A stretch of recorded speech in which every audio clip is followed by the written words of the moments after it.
Aw Yeah Comics celebrates everything that is wonderful about comics, toys, artwork, and the joy they bring to people.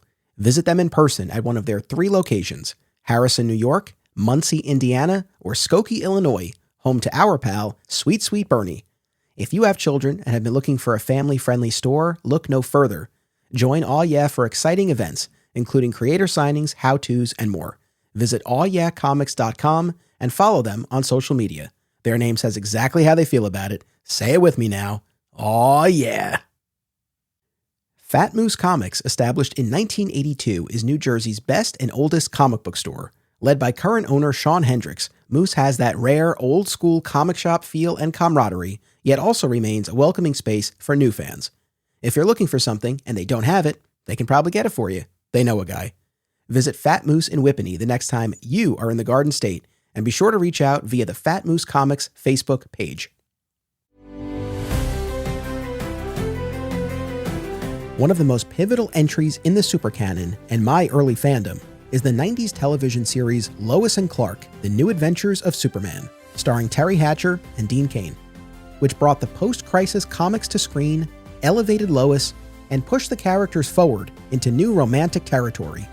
Across 4 seasons, 2 Jimmy Olsens, and 1 frog-eating clone, the series charted Lois and Clark's journey from first meeting through marriage and the verge of parenthood.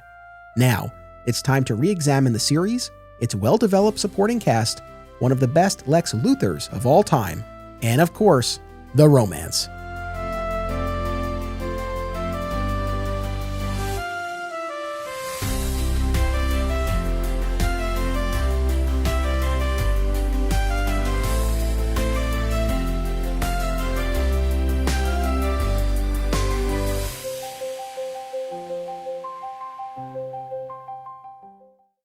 Hey folks, and yes, I mean fans of Lois and Clark, make sure you stick around after our big LEX discussion for a special bonus segment on the pilot of Lois and Clark and the inspiration it drew from the post-crisis John Byrne era comics.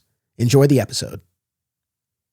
Welcome to Digging for Kryptonite, a Superman fan journey. I'm your host, Anthony Desiato. These are the Lois and Clark TV mixtapes, and joining me to give John Shea's Lex Luthor his flowers is the host of Always Hold On to Smallville, returning guest, Zach Moore. Welcome back.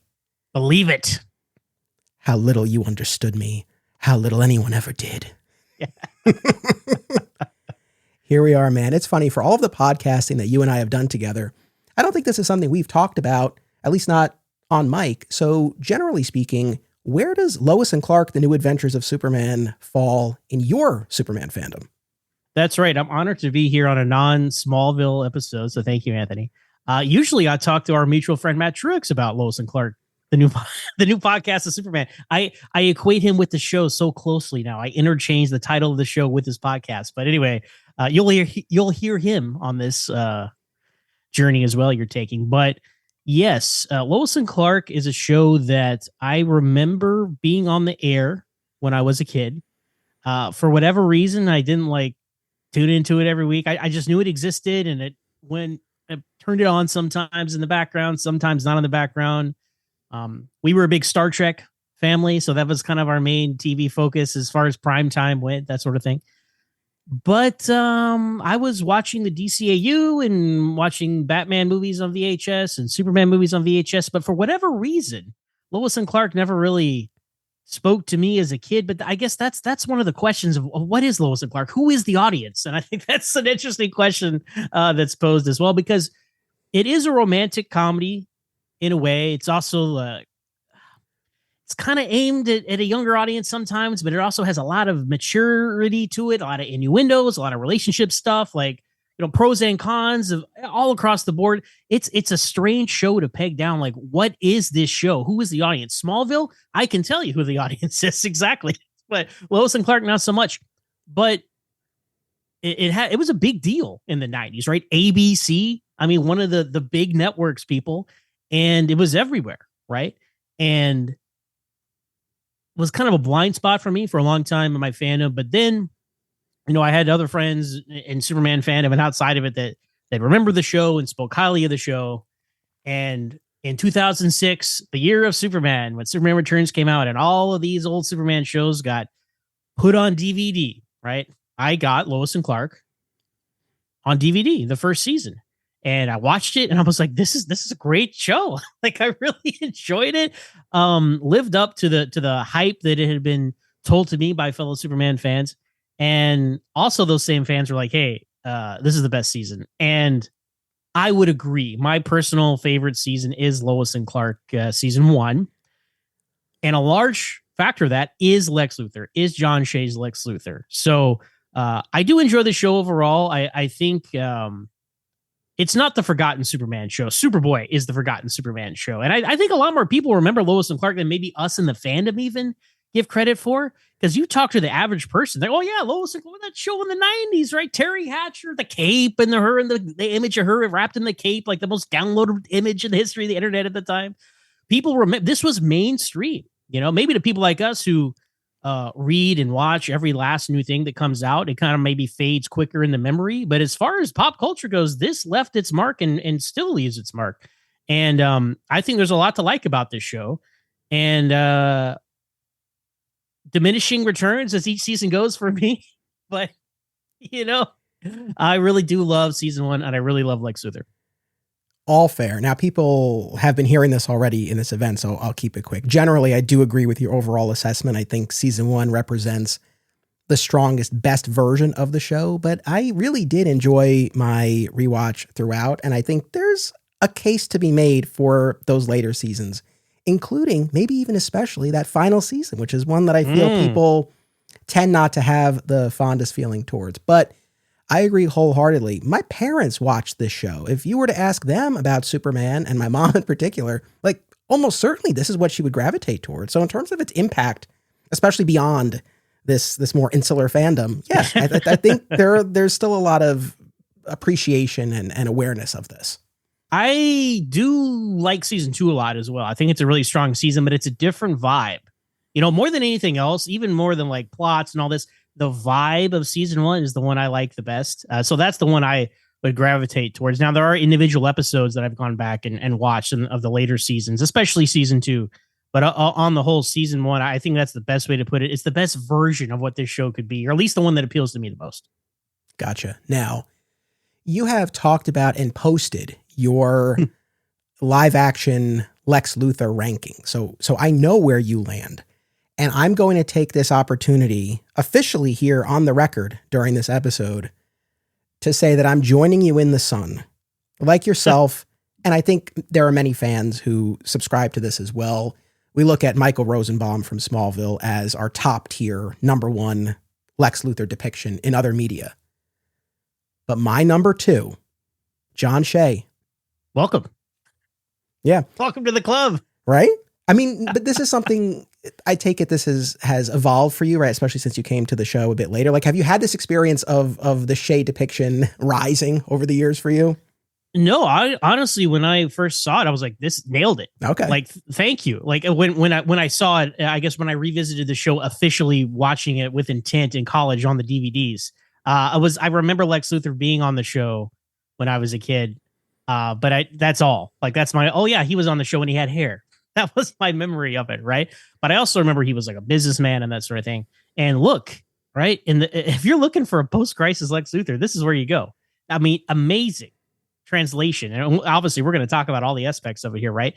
But Rosenbaum, number 1, especially for us being the Smallville fans we are. But at the same time, he's evolving into Lex, right? I mean, he's not even the fully formed Lex Luthor. On Smallville, like Lionel is the fully formed Lex Luthor, if you will. Lionel Luthor on Smallville is the Lex Luthor from this show, almost, if you look at it that way. And man, like, oh, this, I wish more people would get inspiration from this version of Lex Luthor. Goodness gracious. It's off the page of like the post-crisis Lex Luthor, but it's also blended into the real world. It's so well, like I don't know. And even when he comes back from the dead, he's bald for an episode. So they even check that box. So to me, this is such a fantastic Lex Luthor. The writing, the performance, it's also great. And I can't wait to talk about it here with you. That's the thing. I mean, I agree wholeheartedly. And for anyone listening to this who hasn't immersed themselves in this TV series, and especially season 1, I can't recommend it enough. Like you said, this is the post-crisis John Byrne / triangle era depiction of Lex from the comics brought to the screen. He's the evil businessman, the CEO, who has this public facade that has fooled people, who gets away with everything, is seemingly above the law, and poses a challenge for Superman that Superman can't punch his way through. And that's very much in keeping with those comics. But what's elevated here, and this is the performance and the writing and the direction, of course, and all of it comes together for this depiction. But the performance, really, we can't overstate how critical this was. John Shea imbued this Lex with such a charm and magnetic quality that I would argue, and especially having spent a lot of time in the comic book territory, wasn't quite there. Mm-hmm. But it plays here, and you buy in a way that is there in the comics, but not to this degree, how people could be fooled by him. And more specifically, and more importantly, how Lois could be fooled by him. Because that's the magic trick of this depiction of the character. Yes. It's one thing to fool the people of the city, but it's like, not only can Lois not recognize who this guy really is, but we have to buy that she gets to a point where she accepts his marriage proposal. And were this character to be in lesser hands, I think this would all fall apart. But there's this romantic energy and, like I said, charm to the character. And beyond that, the balance that John Shea was able to strike, it's amazing. Because overall, like you said, bringing the character into the real world, there's a real grounded quality to the character, yet he can chew the scenery with the best of them. He can put forth that charming front, but then also turn and have that sinister side. And when you get to the end of season 1 and then his return appearances, Shea shifts into this unhinged mode for the character. Mm-hmm. That feels like a natural evolution. Like that's where I'm blown away by this, because it doesn't feel like, oh man, he just started playing the character differently. You feel like this guy was really holding this in for a long time. And now when he's pushed, when he's cornered, this other more animalistic side comes out, and it's amazing to watch. And from the pilot to his final episode in person in season 3, we got some truly iconic Superman Lex moments. Amazing. So there's some of the best Superman Lex Luthor interactions in multimedia in this show, and some of the best Lex Luthor scenes, period, in this show. And that's what I mean. I wish people would take more inspiration from this, because we're so close so often. But so much of that is that lightning in a bottle that is John Shea, because like he's in a whole nother show. No disrespect to everything else going on the show, but like he is on another level in the way that John Glover is on a whole nother level of everyone else in Smallville. Like, as much as we love Rosenbaum and the Kents and everything else going on, John Glover is in a totally different show than everyone else on Smallville. John Shea is in a totally different show than everything else going on Lois and Clark. And there's something to be said about like a villain you love to hate, and he's fun to watch. And there's so much of that here, like, you know, because in the John Byrne, you know, comics, especially those early ones, Lex Luthor's just like a gross dude, and you're like, I don't even want to spend time with you, right? But this Lex Luthor, I want to spend time with this guy. I want to see who he's talking to, what he's dealing with. I want to see him double crossing and getting away with stuff. That is such a missed element in so many of these, you know, live action Lex Luthors, where he's got this facade, everybody loves him, but Clark and Superman are the only one who sees through it. They're like, what do you got? He's the devil. But no one will believe him. And like, even in, you know, we'll get into it here, right? But like, when he in the season finale, the 2-part season finale, he's really telling Lois, he's like, it's all a front. He just enjoys getting away with it. It's like, it's so true. Anyway, he's so amazing, and I wish that is such a great element you could have on a continuing. If you want to look, to me, Lex Luthor, and to you too, I know Lex Luthor, he's not just a villain at this point. He's part of the Superman supporting cast, and if he's gonna be there regularly, that is such a great way to do it. He's a guy doing stuff, never gets caught, right, until he evolves into the next stage, which goes on this show. And it doesn't get old. Like, again, like, he's only in one season, but like, I don't know how long. Maybe it's because it's brief that we cherish it so much, right? Because would it have gotten old if for 4 seasons it's like, oh, Lex is behind the villain of the week and nobody caught him, right? Because there's like because of behind the scenes reasons, there's almost like a ramping up and an end point to all his villainy here, and it comes to this crescendo. Maybe that elevates it even more than had he been around the whole time. We appreciate it more because there's less of it, perhaps. Maybe. That's a fair question. I want to circle back to that. I do, though, have a number of ideas from my kind of wish list, and I think there were other avenues to explore where you could have kept him around and done some new and different things, right? So that it doesn't just fall into a rut. But yeah, we talked a lot very recently about the John Byrne reinvention of Lex, John Byrne and Marv Wolfman, of course. And probably the most famous story from that time is that 900 Miles to Metropolis backup story where Lex makes this indecent proposal to a waitress, $1 million to spend a month with him. And then he leaves before he can even hear her answer because he knows this will just torture her forever. The what if. And it's one of those things, it captures that version of the character. But for me, that's just, I don't know, too sadistic a version for me to really grab onto. And I look at this Lex in the show, and not unlike the comic version, he lies, he manipulates. At the end of the season, he buys the Daily Planet, he bombs it, he frames Jack, all to manipulate Lois and separate her from her network.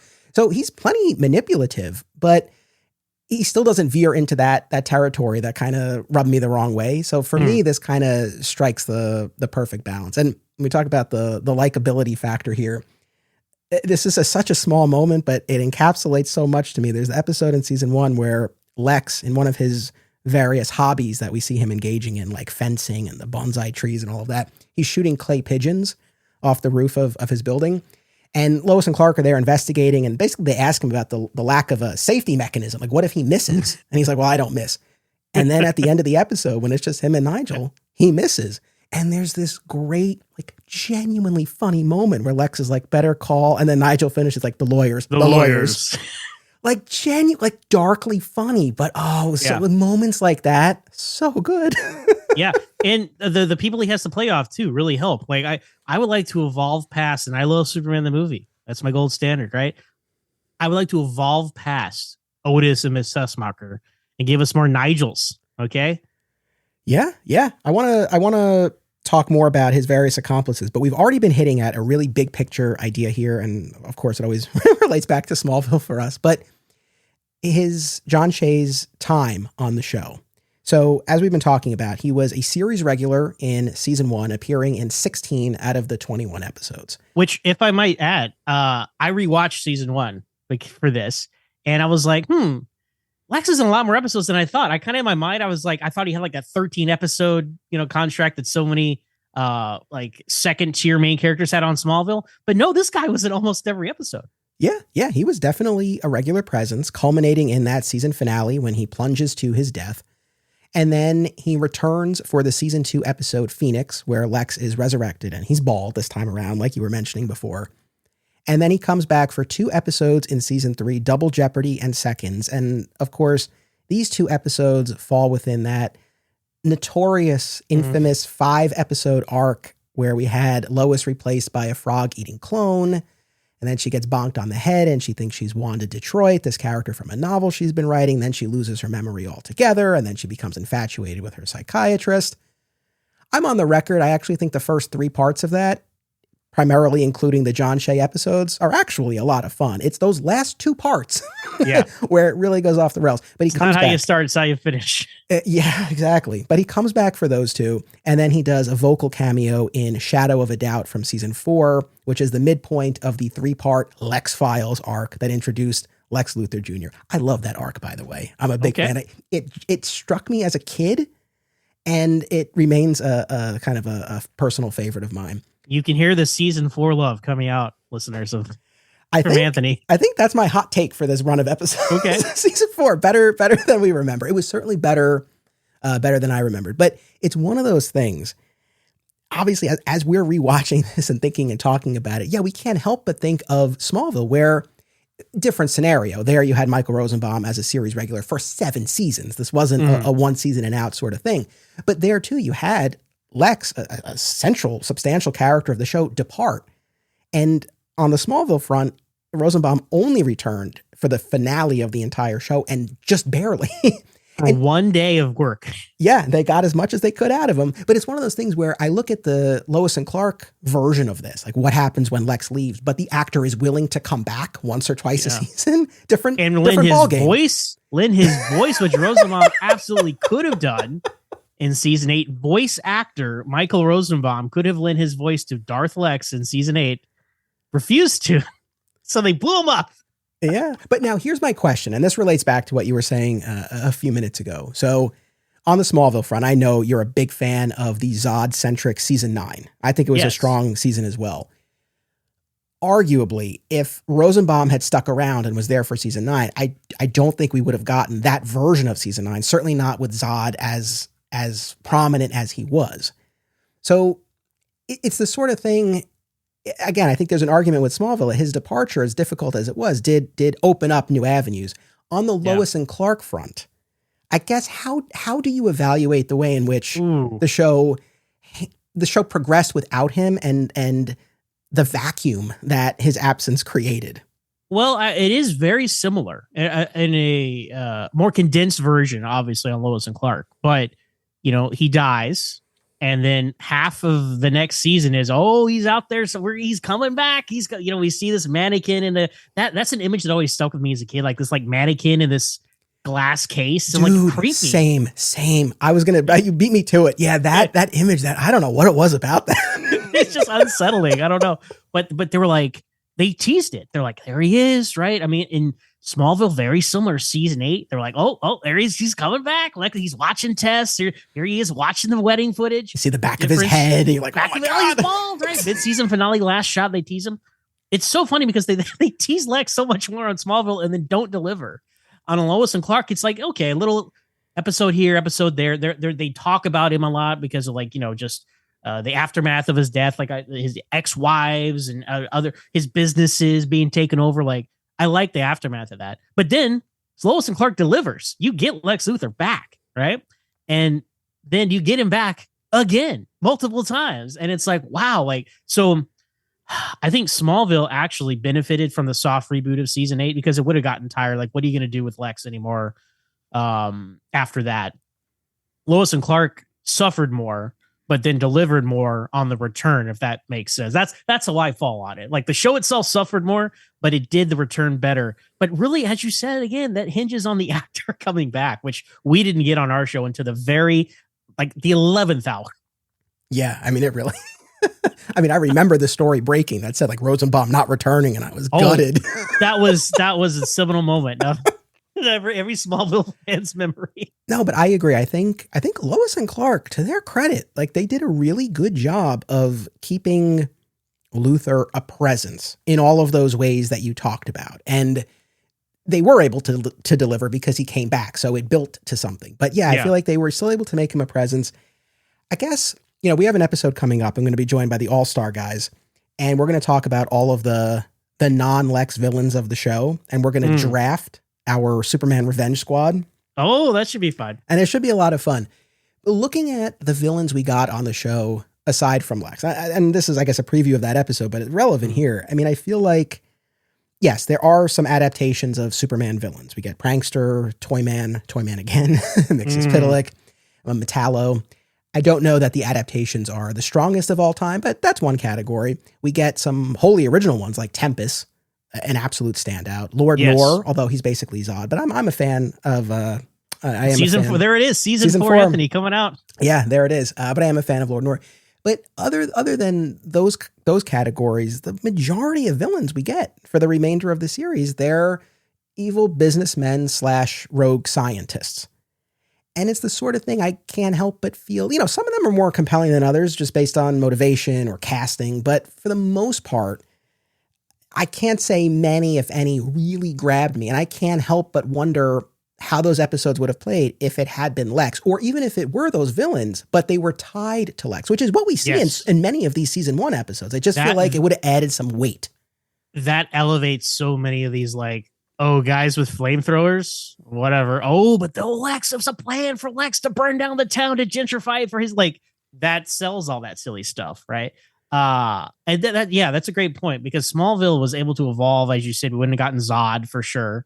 I mean, look at some of the other stuff goes on around. I would have preferred Lex Luthor than, I don't know, Darkseid, the Suicide Squad on Smallville. But yeah, I think a character like Tempest really comes to the fore because he appears in a lot of episodes. I mean, he's He's in like 3 season 4 episodes, I think, or 2. Or Yeah. I don't. He becomes a pretty recurring villain and kind of elevates himself to that role in Lex's absence, right? Of arch nemesis. Yeah. Well, funny enough, one of his season 4 appearances, and the worst of the Tempest appearances, is Soulmates, but that was originally written for John Shea, but he couldn't make it. Oh, see, that makes so much more sense, right? Because it's like he wants to marry Lois, which is a criticism. I don't know when you want to get to that in this conversation, but like his entire modus operandi becomes, I want to be with Lois Lane, and we get it, but it's like, okay, man, like that's all that's left of him at the end. But that is an arc though, in a way, because that's all he has left, because everything else has been taken from him. So it does kind of make sense. Yeah. No, I definitely want to talk more about his capacity or lack thereof for love. I think it's an interesting question. But yeah, behind the scenes, I mean, all of this came about because as the story goes, John Shea was based in New York, and so he was commuting to LA to film the show, and this wore on him and he didn't want to do it anymore. That's my general understanding. Does that line up with yours? Yeah. Now, I was alluding to this earlier as far as like, well, what else could they have done if he had stuck around? Whether he stayed as a series regular or he did, I don't know, 5 or 6 episodes or 10 episodes a season, whatever it might be.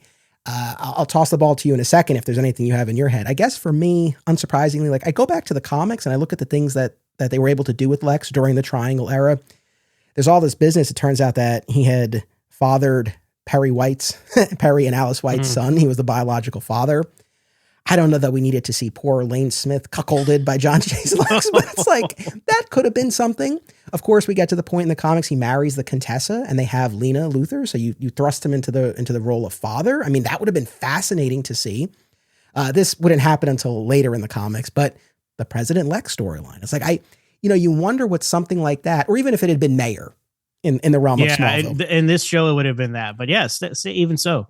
But something like all of those things that they were able to do in the comics were really fascinating. And then I guess the biggest thing that I'm saying to myself, why didn't they do this? And they got close to it in a couple of different ways. But Lex Luthor II, like this very famous story from the comics where Lex seemingly dies, but he actually transfers his brain into a cloned body, and he poses as his own son from Australia. Now, we get close to that when we get to that Lex Files arc in season 4 with Leslie Luckabee, and it seems like he's Lex's son. It turns out then it's actually the other guy, Mr. Smith, but Luckabee claims to be from Australia. Like they get to that, and even in that frog eating clone arc before Lex dies, the whole idea is he's going to transfer his brain into this new cloned body. So they kind of get at that in a couple of different ways. But I mean that could have been a way to keep Lex on the show without John Shea. Now, would we have liked that? I don't know. But see, yeah, I mean, I come to the same conclusion about Smallville and Michael Rosenbaum, where I'm glad they never did that. They never recast Lex, because when he did come back at the end, it was so special to see Tom Welling and Michael Rosenbaum 10 years later. You've been on the journey, right, together with these guys. Even though Lex was gone for a while, he came back. He was himself. And you love, I mean, so much of this, especially in these multimedia things, you just don't love like the character there. You love the actor as that character. And you love John Shea as Lex Luthor, as this version. And it would have felt so, hey, I'm the new Lex Luthor. I mean, I don't, you would constantly be comparing them. The only time that really did work was Superboy, but that's just because the first Lex Luthor was so terrible.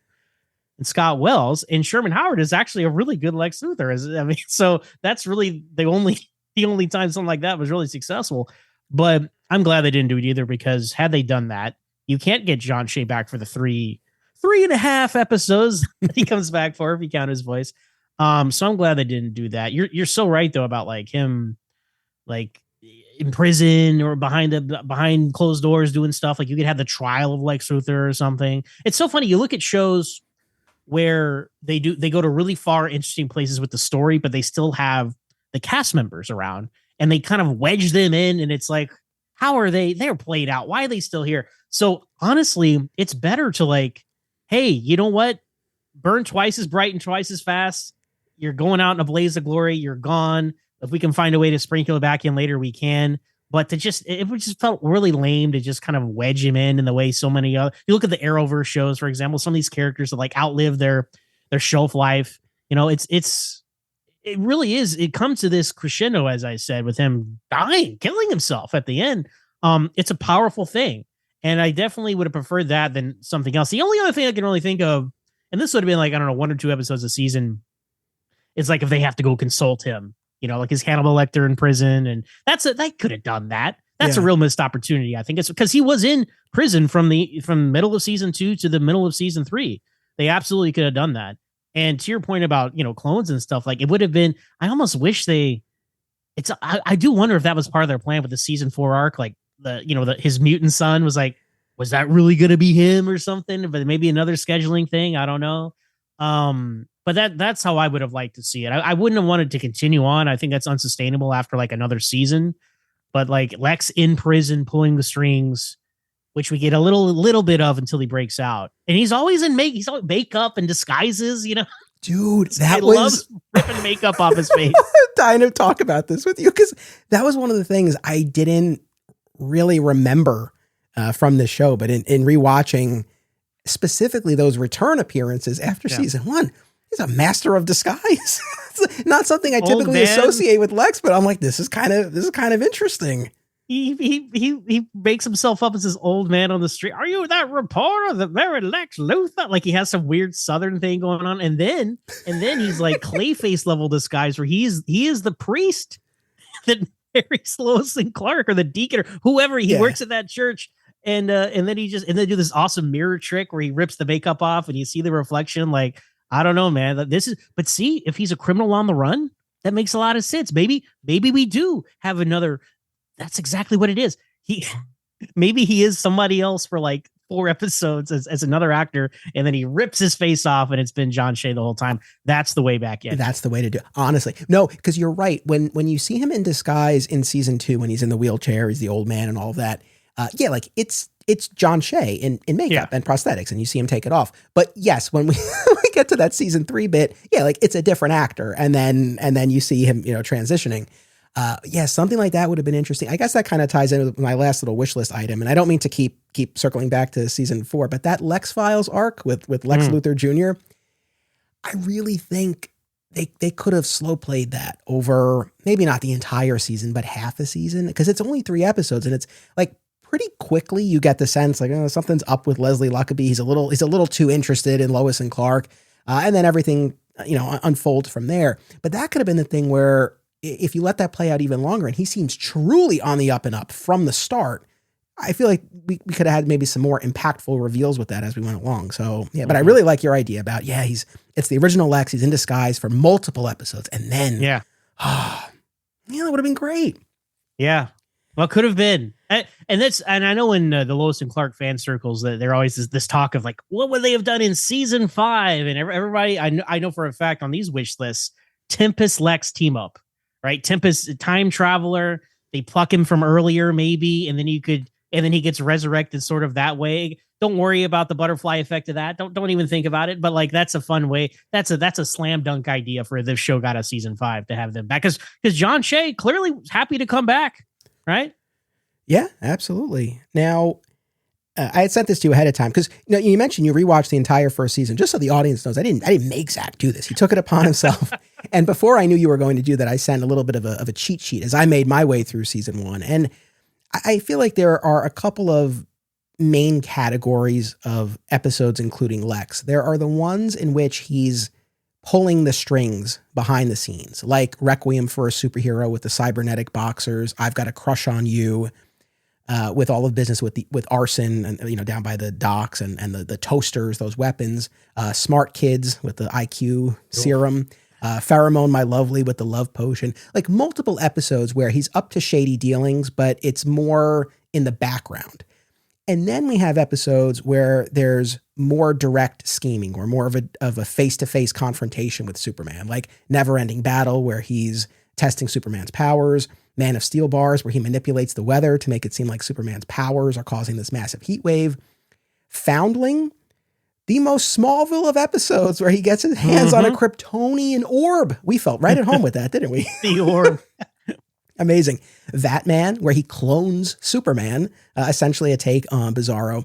And then that 2-part season finale, Barbarians at the Planet and House of Luthor, where, as I mentioned before, he buys the Daily Planet, bombs it, frames Jack, shuts it down, all of that business. So I would say generally those are the two main categories that these Lex episodes tend to fall in. Yeah.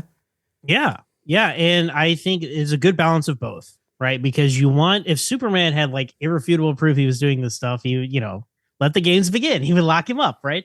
But because there's so many of these, everything is so vague, and Lex is so smart. He has all these redundancies and middlemen and all these sorts of things. Like Superman can't get him, right? And that's what I'm saying. Like that would have gotten old, I think, for 4 years if he was around the whole time.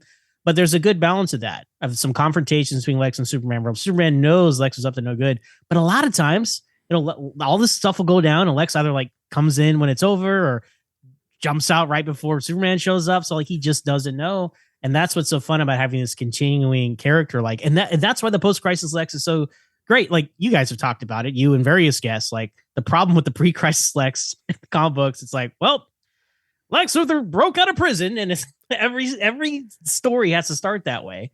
And to me, that you get there eventually, right? But I like to exist in this time where you don't have to do that. So, and like we said earlier, it adds so much more to even terrible episodes like Smart Kids to have Lex Luthor play a role in it, right? Absolutely. And like Requiem for Superhero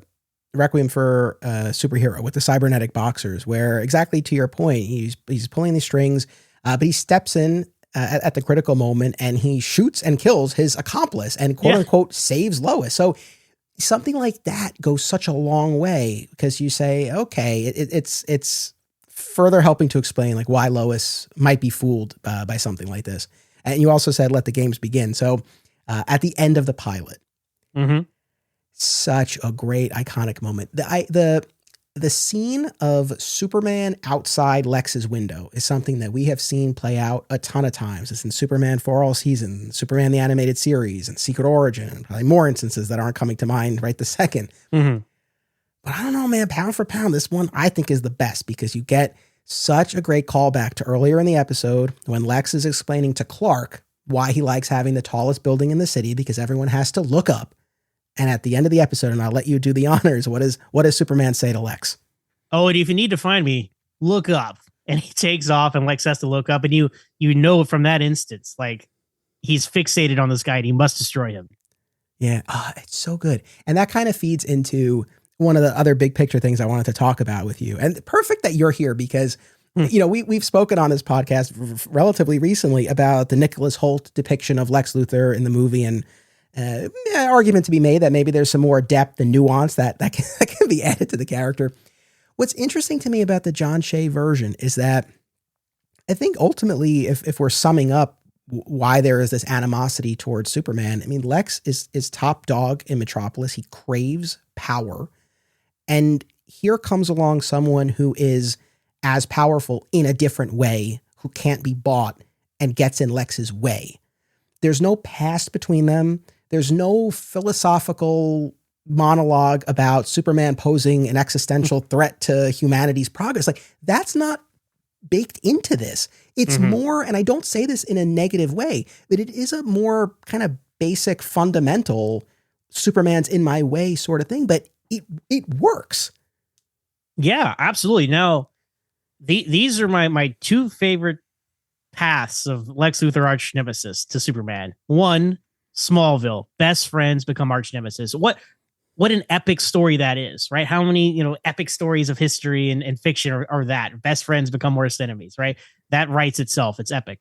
This is just like the unstoppable force meets the immovable object almost, where it's like this guy's doing his thing. He's on top of the world, literally, as he says multiple times. And then this guy shows up and everybody loves him. And he's like Lois Lane canceled lunch and Superman. Like he is taken over his, favorite son of Metropolis thing, which he has worked so hard through very nefarious means, as we see, to get a hold of. And so that's why it's so fun to see how frustrated he gets at this, because I mean, he usually has his way, right? And so a guy that's had his way for so long and is used to being on top just cannot stand the fact that someone else is interfering in his plans. Yeah, absolutely. This is more superficial, but we mentioned when he comes back in season 2, he's bald. He has a bald cap. By the time he returns in season 3, he's got hair again. That's fine. But season 1, he's not a bald Lex. And there's a special feature on the DVD, interviews with the producer. Yep. And they talk about this. The rationale was like a billionaire would figure out how to have hair if he wanted it. That's the thing. If he was not as good, I'd be like, what? Lex has hair? Wait, come on. You can't even shave. We're bald cap, blah, right? But he's just that good that we forgive it. And the fact that they give you that, look, he dies and he comes back. That's the perfect excuse for him to not have hair. And I really don't mind that he has hair again later on. Like they gave the attempt. I mean, I guess, but that's the thing, right? You look at all these other Lex Luthors, a lot of them have hair, at least for some. Gene Hackman, they got this guy, wearing wigs. Right. It doesn't bother me. I don't know what that says about, as these fans, right? As fans as we are, we're so like beholden to like, he's supposed to look like this. And he doesn't look like that, but he's so perfect as the character in all the other ways. Plus, look in the comics. I was shocked when I picked up comic books. I'm like, why does Lex have hair in Man of Steel and for all seasons? Like, so it's not totally out of nowhere. Yeah, I mean, well, a couple of things. Well, I mean, 3 things. Well, number 1, I think, yes, it's a testament to the strength of the character generally and Shea's performance that we can get past it. Number 2, I part of me wonders if that one episode of him being bald in season 2, like we got it. Like we got the look and it wasn't great. No, hey, say what you will about Michael Rosenbaum's bald cap in the Smallville series finale. It looked much better than John Shea's bald cap in season 2. Yeah. But exactly like you're saying that there is basis for this in the comics, and especially in Byrne's Man of Steel and For All Seasons. When we pick up with Lex, he's more overweight and he's balding, and then eventually he goes bald, but it's not like he's just totally bald from the outset. Well, and there too, right? I think clearly there was an effort here to make this Lex more debonair, more of a romantic contender, because he's slim. He's got his hair. He dresses well, all of that. Yeah. I mean, he is obviously right. He's based off billionaires, right? But more suave, debonair versions of them. Like that's, even if this was not I don't know the best way to describe it, a romantic action adventure comedy, this show, right? Even if it wasn't that, I love this version of Lex Luthor because look on Smallville, Rosenbaum, right? He's a sexy, popular with the ladies guy, I mean, why not? Like he is a cultured guy who has charismatic and compelling. And that is such a crucial thing. You want to believe that this guy is Metropolis's favorite son, right? Before Superman shows up. And he puts on this whole different, like there's a line later on. It's in the 2-part series season finale where like they have this do this Mission Impossible thing with somebody who's wearing a fake Lex mask, and his assistant's like, "Oh, it's not easy playing you." He's like, "Nonsense! I do it every day." And that's kind of a funny one-off, but it's also true. He puts on this facade. That's what I love. Lex Luthor has his own secret identity, just like Superman does. And I love that. And that's such a great parallel between the two characters. And you know what? No other version in live action has it better than this guy. Perfectly said. And I love that moment. And now a couple of times you've quoted lines and you've done a little bit of an accent. And this is the other thing. It's like, I'm thinking about when he's talking to the clone in Batman and he's like, "You'll stay away from her." It's funny. So I watch Boy Meets World and I listen to the Boy Meets World Rewatch podcast. And one of the things that the cast always talks about, they were little kids when they were first working with Bill Daniels, who played Mr. Feeney. They all thought he was British because of his perfect diction. It sounded like that, but he's not like at all. Similarly, it's like, I don't know. How would you even describe Lex's voice? Because it definitely has that flair. Like Northeast, like I don't know culture. I can't put my finger on it, but there's something about it. Superman, like just the way he says words is so memorable. Yeah. And it just comes from him being such a theatrically trained actor. Like he has the diction, the delivery, the staccato, the pace of his that's what you want. You want a cool voice. You want a cool delivery. These are the things I want out of Lex Luthor. So, and he delivers. Yeah. You said this before, but it's true. And especially for Lex, you do want him to feel like he's in his own show. It's like he's yeah. And I was talking about John Glover too. Obviously, Michael Rosenbaum is in his own world as well. But like, there's just something but because he's grew up, that's what works in Smallville. Like that's the genius, because I think people overlook that. Sometimes maybe they don't, maybe they do. Who am I to say? But Lionel Luthor is the post-crisis Lex Luthor just on Smallville, right? Yeah, absolutely. One of the other just kind of overall things that I really liked and I was picking up on as I was rewatching season 1, but this actually even continues into the other seasons, is right out of the comics, how pervasive Lex's business empire is, right? There's the Lexor Hotel, which is a very nice nod to the planet from the pre-crisis comics where Lex was hailed as a hero, Lexcom, the Lex News Network.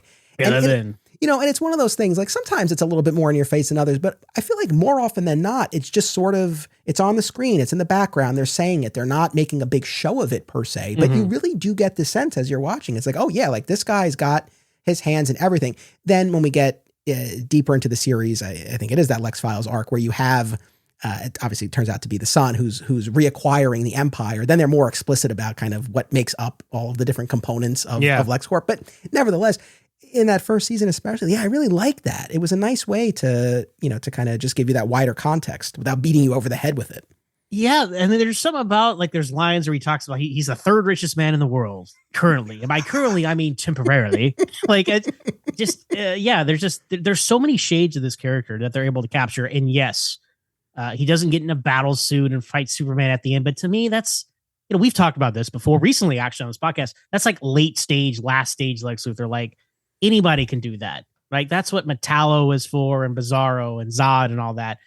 You come to Lex Luthor for this personal, this personal vendetta, the 3-dimensional chess with his mind, anyway, mind over matter, mind over muscle, brain beats brawn. Yeah. That is. That's what you come to this character for. So I don't need to see them. It is cool eventually, right? Like I've said before on the podcast, late stage Lex Luthor, but I want to exist in this stage Lex Luthor as long as I can, because look at all the other movies and TV shows. It's like, so much of them is like, he's greatest criminal mind of our time, and Gene Hackman puts out a great performance, and I enjoy him as Lex Luthor, but he is not my Lex Luthor and my ideal Lex Luthor. My ideal Lex Luthor is Michael Rosenbaum growing into John Shea. Like, in my head canon, once Lex Luthor gets his mind erased in the small series finale, he wakes up the next day and he starts acting like John Shea, and that's my perfect Lex Luthor. Yeah, I like that. Yeah, no, I mean, I'm on record. I don't need the battle suit, and if it comes, it should be at the very end. I mean, I think getting to the point where you can have a physical confrontation is can be valuable, but you can depower Superman and just have a regular fist fight, right? Like, I mean, like Superman and Lois did with the red rays. Like, that's a fun, more creative. I mean, they get to the battle suit, right? But that's a fun way to have them engage in fisticuffs, to borrow a phrase from you, of these two guys. But that's what I'm saying. Like, there's so many other Superman villains who they exchange punches and all that, but here it's a different gear of villainy, and that's why we love it. Yeah, and look, here's the other thing too, right? And this is something that's going to be part of all of these episodes. Obviously, the Lois and Clark changes a fair amount, and they lean a lot more into action as the series progresses. But when you look at the pilot and that first season, I mean, and looking at that first season in particular, it's like, relatively light on the Superman side of things. So I mean, Lex and this particular spin on Lex, like, perfect, tailor made for this. Like, this is exactly what you want. Rewatching it, because season 1 being my favorite season of the show, I'll randomly occasionally watch an episode here and there. This is a great time to have rewatched this, having just finished Smallville, by the way. So this is perfect timing, right? But you forget, like, some of these episodes I hadn't seen in 20 years, man, because I watched them on the DVD and I'm like, oh yeah, that one, the Magician episode, whatever. But Superman's in all these episodes for like 5 minutes, right? And sometimes it's for the best, considering the special effects. I'm like, can I get special effects a minute here for Lois and Clark? I gotta say, like, I give we another exciting episode in the Adventures of Superman, your podcast about the George Reeves show. We give them a lot of like, well, it was the 50s, Now you look at this show and you could say, well, it was the 90s. I'm like, well, guys, yeah, it was the 90s. Have you seen Star Trek: The Next Generation? Have you seen Sequest, DSV? Have you, for example, other genre shows with special effects? Like, they were able to pull off like a lot more complicated things that looked a lot more photorealistic than what they were doing here. And my main comment, like, of all the things I would complain about, and I know this is the Lex Luthor episode, but hey, go for it. And I've talked to Matt Truex about this too, so this isn't like a hot take from me. He knows that I feel this way. Like, the footage of Superman flying around, like, half the time it's like squeezed or stretched, and it's like the wrong aspect ratio. I'm like, did you guys, like, that's a real basic thing. Like, I don't understand. Like, it makes, look, the rear projection is what it is, but it makes it look so much worse when it's like the wrong shutters for the wrong speed, the wrong aspect ratio. Have you noticed this? You know what I'm talking about? Yes. So a couple of things on this front, and perfectly fine to be talking about this now. So first of all, and this is something actually Mike Carlin said in one of the interviews that I read with him about the show. I agree with this. I was feeling this myself as I was watching the first season, especially. He said something along the lines of, if he had it his way, you wouldn't have, quote unquote, Superman wouldn't have been much more than, you see a little piece of the cape. Right? A red, blue blur, if you will. Yeah, like you don't really see much. Not unlike, I always, on the Batman side, I love the Gotham Central series where you saw like little to no Batman, right? And it worked great. So I feel like, especially in this first season, if we really got even less actual Superman, I think that would have been okay, because they hadn't smoothed out that side of things. By the end of the show, they've worked out a lot. I mean, it looked vastly better. But what was so funny to me, this was something, watching it as a kid, certainly when it was first on. And then I rewatched it in syndication on TNT, a few years after that, but I was still a kid. Like, I wasn't picking up on this. But now watching it, I'm like, oh, those flying shots, they just reuse the same ones over and over.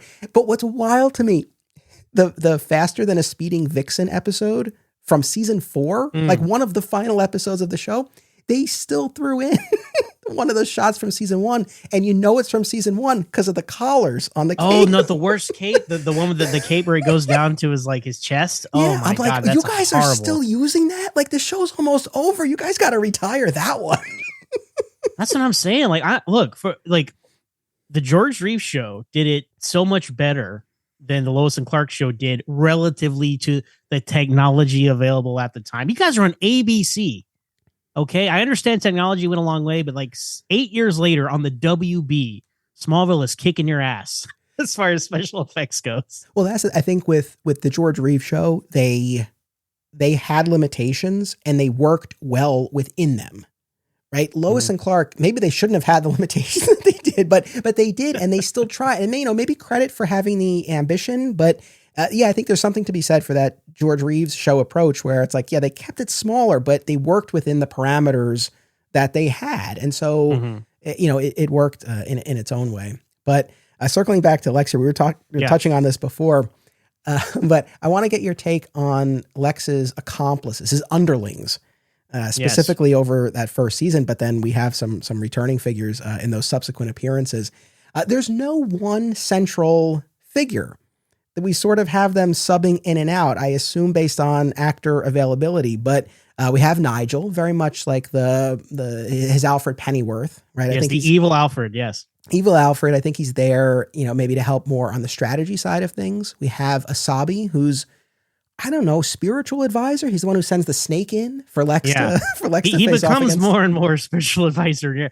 Yeah, I'm shocked they brought him back in season 3 and 4.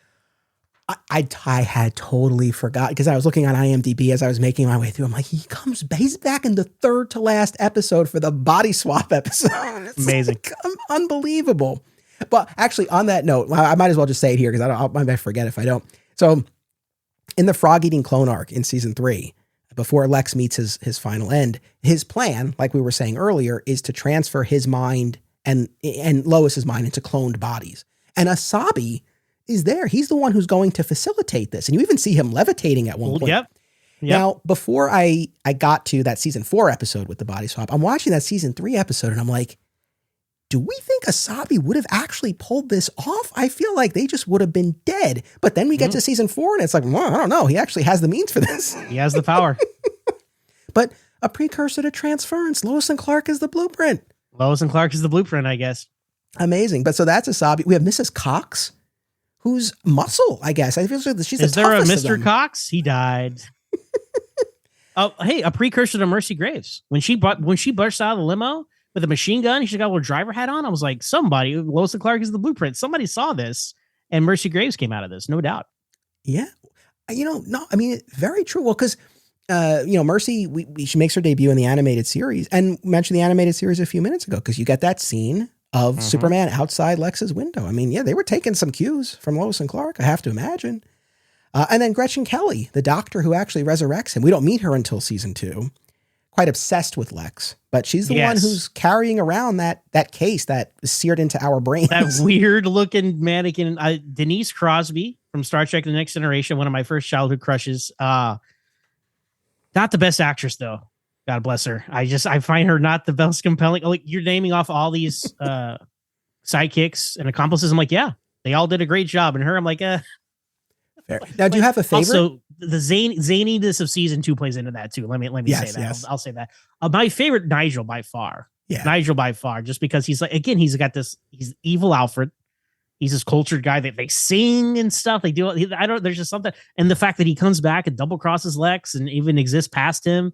Like, I love that so much. Now, Asabi, I think it's a bad rap. I mean, he's kind of like this cultural stereotype in the first couple episodes, and then like randomly he's like wearing like just a less, I don't know, culturally stereotype outfit like once or twice, and then he's back in it later. And I don't know, like I like, though, to your point, I like that he has multiple guys, and like even in the second, third episode when he's talking to his whole council of people and he's listing John Shea again, selling us on repeating the Superman catchphrases. Is he faster than a speeding bullet? Is he more powerful than, say, a locomotive?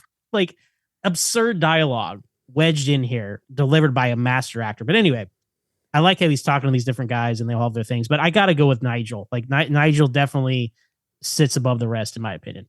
I agree. The only other thing, well, I guess two things I was struck by on the underling front. Number one, the fact that we're bouncing back and forth between them is interesting. Whether, like I said, whether that was intentional or it was just whoever they could get for that particular week, because I feel like there is a point early on where they are struggling a little bit. There's one episode, right, where he's just like talking to himself in the mirror. Oh, dude. Okay, the dog drinking the champagne. What is that? Like that's I definitely think they're like, okay, this Asabi guy, like. Is he? Can we keep doing this on television in 1993? And so, like, you're right. He's talking to himself. He's talking to a dog, drinking champagne with a dog. So, but then to have someone to play off him, right? That's key. And then I think they kind of really settled into Nigel, and then maybe Nigel wasn't available, and they're like, hey, can we call Asabi back for an episode? I think that's exactly what happened there. But there's in a weird way, the subbing in and out works, because if it had just been like you moved from one to the other and the previous one didn't come back, then we would be sitting here being like, well, what happened to so and so? But it's like, no, he has this circle network. Yeah, I like that. The other thing, you know what? They're all very competent. Anthony. Yes, I like that. Unlike the Otises and the Miss Tessmakers, right? Where there's something to be said about the fragile ego of that Lex Luthor, Gene Hackman's Lex Luthor. He is a genius, but he also needs to have idiots around him to feel even more like a genius. And there's something interesting to be said there. But I prefer henchmen that are competent and get the job done. And these guys, for the most part, get the job done. Yes. And once again, whether there was a lot of thought behind this or it was just the way it shook out, I don't know. But it's not like they all serve the same function. Like I said, strategy, the spiritual side, the muscle, the science, his physician, they each have their own role. So I really like that. But the other thing that stood out to me about this is they all betray him except Asabi, right? Nigel turns on him in Phoenix and steals the kryptonite. And then Nigel meets his own end later at the end of the season. He's betrayed by the guy he's working with. Like that. I love that. Yeah. Mrs. Cox, she gets picked up and she spills the beans. She turns on Lex. too, Mrs. Cox. Yeah. So there's that. Gretchen Kelly, I wouldn't say she turns on Lex, but she turns on Lois and shoves her down into that pit with the rats. So in a way, Lex, that is totally Lex's fault. Oh, Lois, my love. Yeah, but in terms of loyalty, I kind of have to give the edge to Asabi. Yeah, good. Look, he was there at the beginning, right? He's there in the pilot. And I don't. We haven't mentioned this. I do want to mention this at some point. Like, I think I have his monologue. Like, there's so many monologues in this show that perfectly encapsulate who Lex Luthor is. Right. And one of them is to Asabi in Never Ending Battle. He's like, when he wants to stop all these tests, and Asabi's like, what do you mean? Like, he's proven himself unbeatable. And Lex says, I've discovered his weakness. Superman has morals. He has ethics. He is unrelentingly good. And because of that, I will win. I'm like, there you go. Like, the mindset of this guy. Right. I love it. We love digging into epic comic book runs, but what about the art of the single issue? Single Bound is a new podcast series hosted by married couple Amy and Logan as they review single issues of comics. And if the title also makes you think of Superman, you're not alone, as the Man of Steel is Logan's favorite character and a regular topic of discussion on Single Bound. Listen and subscribe on Spotify and YouTube, and follow the show on Instagram at Single Bound Podcast. As a Superman fan, have you ever wondered what would happen if a person who knew barely anything about comics decided to absorb hundreds of Superman stories from all eras and media? Robbo is that kind of person, and that's exactly what he's done on a new show called This Podcast Will Never Die. The first season, called Superman Will Never Die, starts with all the unexpected ways the Man of Steel stood out from the pulp heroes on the newsstands in 1938. Listen and subscribe to This Podcast Will Never Die, and you'll never look at Superman's trunks the same way again. We all love the big-budget superhero films, but the world of independent cinema remains a place of creative freedom and entrepreneurial spirit. Whether you're an independent filmmaker yourself or you just love movies, don't miss these New Jersey festivals. Brightside Tavern in Jersey City, Hang On to Your Shorts in Asbury Park, and Round Reel in Bloomfield. And now they're joined by the Shorts and Stout Film Festival in Long Beach, New York. Event details, as well as submission information for filmmakers, can be found at filmfreeway.com. Well, a perfect segue, because circling back to this whole idea of like his worldview and what he's all about, it's interesting because there's that dinner scene with Lois in the pilot where he's talking about this very thing, and he says his ultimate pursuit is pleasure. And she's surprised by that, and his response is something along the lines of like, "Oh, you assumed it would be power." So power is a means, not an end. Mm-hmm. Yet when we get to the Vatman episode and he's teaching, he's instructing his clone, right? It's all about power. The only thing that satisfies is power. Yeah, that is, I guess, a less nuanced thing because, again, Smallville, right? Lexmas, his lesson he learns at the end, he's like, money and power, because once you have those two things, you can secure everything else. And I think that's the same mindset of like, yeah, power is great, but I mean, you need it to, get pleasure. So I don't know. He's a nuanced guy. I like that. Yeah. It's funny because as far as his backstory in that pilot where Lois is trying to interview him over dinner, she has a line about, "Oh, your parents died when you were 14. And then at the end of the season, when he's proposed and she's like, "I don't know anything about you." He talks about being orphaned. Unless I'm mistaken, and I will be honest, a lot of this is blurring together. I just rewatched 87 episodes. You might remember a little more specifically, but I think that's it, right? As far as we get about his backstory, right? Unless something comes up later in a season where they discover, because they discover ex-wives and kids and all these things, but they never, I would have thought maybe at some point they would have discovered, oh, you know what? Lex killed his parents, because that's the comic book backstory. Yeah. And I think we're left to assume that. I mean, nothing in the show, but anyone coming to it from the comics like us would assume that's what occurred. I agree. I agree wholeheartedly with that. And that's going back to what I was saying before about, where they could have gone if he had stayed on the show, getting flashbacks to his origin story or something like that. I mean, some of the best episodes of Sherman Howard on Superboy are those episodes where Superboy is in his mind and we're seeing his childhood and all that stuff. Dude, some of the best episodes of Smallville inside of Michael Rosenbaum's Lex Luthor's head. Yeah. Yeah. But that's my headcanon. Looking based on what we know about the character across media and especially the comics that these stories were following. Yeah. I mean, I think almost certainly he killed his parents. Yeah. Okay. Side note again, Smallville side note, everybody. Lionel Luthor killed his parents on Smallville, right? I mean, he tells Chloe under the truth serum, of course it did. I needed their insurance money to start my company, right? But then in the Saw episode, when he's talking to Jigsaw, he's like, "I didn't kill my parents." And I think that's when they're trying to rehabilitate the character to make him good. But I think their explanation is you tell yourself the same lie enough, you start to believe it. But again, that's if you leave this podcast as one thing, remember, Lionel Luthor on Smallville is the post-crisis Lex Luthor because he has the backstory. So I transpose it to this Lex as well. Fair. This is very minor, but there's an aspect to Lex in the pilot that's never brought up again, but it's very minor, but there seems to be this sense in the pilot that Lex is pretty reclusive. Like there's this business about like we're getting a glimpse of Lex at this party. And again, it's not a part of his character moving forward, but who knows, maybe like once he meets Lois, then he's just out there now. But it was just kind of interesting to me that the kind of the initial inception of this is like he's more he's known by the city, but they don't see him much. It's more what is shadow the deal figure. with this? It's a pre-internet world, right? It's like Batman 89, Michael Keaton. Anybody know who Bruce Wayne is at this party? I'm like, what is this? Like, what are we going for here? Yeah. I think you can only get away with that stuff like that, the Howard Hughes reclusive billionaire in a pre-internet age, right? Because there's not immediate all information, all visual elements you could pull up for a second. But you're right. They do act like that's Lex Luthor's coming down here to do a thing. That's a good point. I'm glad they got rid of that because you want to see him as often as possible. But to your point about the, kind of we're at the very beginning of the internet age here.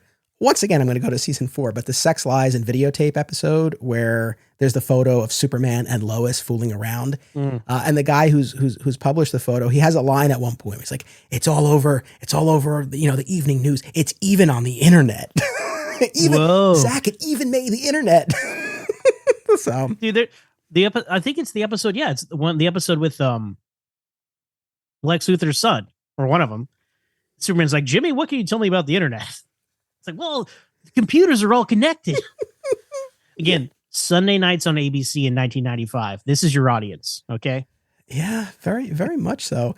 We were touching on this already, but his various hobbies, right? He's shooting the clay pigeons. There's one where he's fencing, just like we'll see in Smallville. Very Smallville coded, yes. Yeah, confronting the snake. We see him getting a massage. The bonsai tree. He's throwing darts. I don't know. Anything else stand out to you? I love the throwing dart. This is the scene that I tweeted about when I was like, man, Lex Luthor, John Shea's Lex Luthor is so good. And he's on the phone and he's explaining to this guy, like, you know what?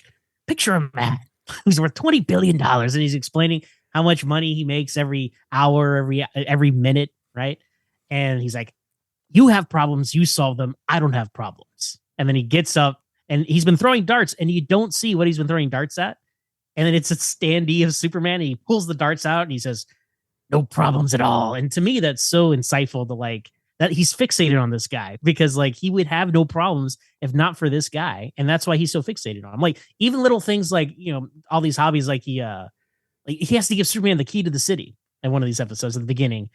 And he's like, I feel like hunting. Let's go to Florida. Like they go to Florida and then they don't really call it attention to it that much. But like he comes back later in the episode and he's polishing some new, obviously alligator leather boots. I was like, that's pretty clever, right? Just taking his frustrations out. Like, but again, the public facade he has to put on, like, oh, welcome, Superman. Here's the key to the city. And he, like, I love that. It's like a James Bond movie, right? Where like James Bond and the villain, like, they both know like something's up with each other, but they got to put on this facade for a while. And that's part of the fun, right? So yeah, just that these cultured hobbies he has, like sprinkles in. It's all the stuff like on Smallville, Lex would introduce young Clark to all these things of the world, but on here, just a guy living his cultured life. So now we mentioned this before, but the Foundling episode where Lex gets his hands on the Kryptonian orb. Now we see that early on, one of the first episodes of the series when Lois and Clark are investigating Bureau 39. And Clark finds his ship and the orb and it calls to him. He touches it. He knows the name Krypton. When he does, he pockets it and then he puts it in the case in his apartment. And then in this Foundling episode, it activates and he sees the first of 5 messages from Jor-El. But then this young homeless teen, Jack, breaks into his apartment and steals it and ends up selling it to Nigel on behalf of Lex. And so we have Lex in possession of the orb and seeing these messages from Jor-El. Again, as a Smallville fan, and especially everything we went through with all of the Kryptonian mythology, but especially that orb in season 7. Mm-hmm. Yeah, just how did this resonate with you as you were rewatching it? No, it's one of my favorite episodes, and it's interesting. Like the conceit of I'm going to appear to you 5 times. I'm like, okay, like that's just for the plot purposes of this episode, but that's fine, I guess. David Warner, it's cool. He's a genre legend. I mean, Star Trek, Tron, the voice of Ra's al Ghul and DCAU. So he is a genre legend, right? So fun to see him as Jor-El. He's a good like TV pick for Jor-El. But tying in Superman finding out about his origin with Lex Luthor also finding out is interesting.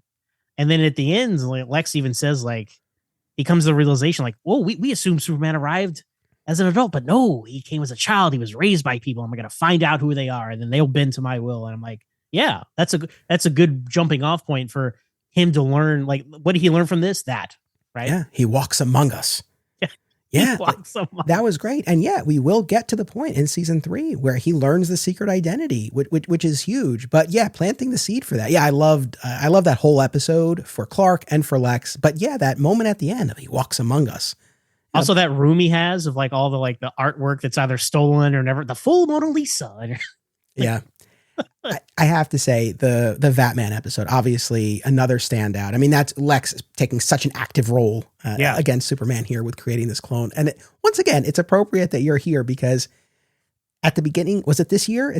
I can't keep track of time anymore, but I think at the beginning of this year, you and I surveyed the various adaptations of the Death and Return of Superman. Yeah. And one of the things we talked about was the Superman Doomsday animated movie. We had James Marsters as the voice of Lex. And in that movie, he clones Superman and puts this clone forth as the replacement after Superman's killed by Doomsday, claiming to be the original. And then we get these really weird scenes where Lex is just beating up on this clone. And we get the really off-putting line of, "Who's your daddy?" Yeah. What we get here, I feel like, is a much better version of that, where there is this father-son dynamic, and it's twisted because it's Lex's instructions. And he tells a version of the Red Riding Hood story where Red Riding Hood and the wolf were in it together for the insurance money. But like that felt perfectly in character. Like I thought that played great. It was a lot of fun. Also, he never gets found out, right? He just, the Vatman, as we'll call him, right? He tells Superman, "Oh, my father tells me this," or "My father tells you that." So that's a good way to protect Lex's identity. And Vatman itself, like, I love that Lex Luthor created a clone of Superman. Like, hello, like, I can't believe Smallville never did that over the years. But I wish it had become more Bizarro. Yes. Instead of just like, oh, look, it's a silly childlike clone of Superman. Like that's a missed opportunity there. But it was its own spin on the, John Byrne, John Byrne issue of Bizarro there. So that makes a lot of sense. And I wish that we could have seen him create more villains, like Metallo. I don't know why I'm so fixated on Lex creating Metallo. I think the only version that ever happens is the animated series, but to me, that's the version of Metallo. So if Lex had not died and not gone to prison, season 2, he's making Metallo the way he made Batman. Yeah, absolutely. Yeah, and I mean, I'm thinking certainly. I mean, in the comics, by the time we get to Superman's Secret Origin, he's the one who's patching up John Corbin and turning him into that. That dude, like every origin now, of like Superman, he's turning John Corbin into Metallo, even in the New 52, right? He's doing the same. So that's become a staple of the comics as well. Maybe that's why I'm waiting for it in live action, but not to be in live action, but. Shall we talk at last about Lois and Lex? Lois and Lex. Let's do it. I don't know where to start. I mean, I guess I don't know. Overall thoughts, feelings about this romantic pairing. I guess at the most fundamental level, do you buy it? I mean, I think from Lex's perspective, I think we understand the infatuation. I think the question is, to what extent, if any, are his feelings genuine? And then from Lois's perspective, do we buy that she would get to the point of walking down, down the aisle to marry him? Well, this Lex, I like how he's kind of a playboy, right? He's obviously has these women here, like the pheromone, my lovely lady. He says, "You're an itch. You've been scratched." It's like, yes, damn, that is cool. But that's how he operates, right? So he sees Lois Lane for the first time, and obviously it's Terry Hatcher, so. One of the most beautiful women ever. So he's infatuated with her that front. Then knowing that like she is choosing Superman over him kind of increases his infatuation. And then it becomes like a game to him.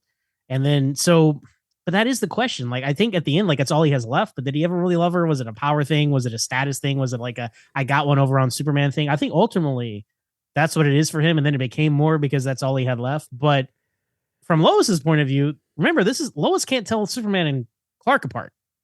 So it kind of tracks that she wouldn't be able to tell, Lex Luthor and his facade from whatever he's got going on behind the scenes either.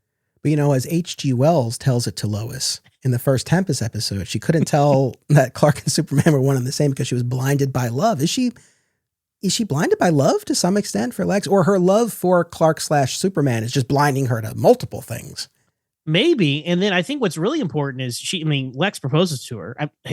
Again, Smallville minute, right? Lex Luthor proposes to Lois Lane, and on Lois and Clark, and Lex Luthor proposes to Lana Lang on Smallville, and both of them were like, I don't know, can I think about it?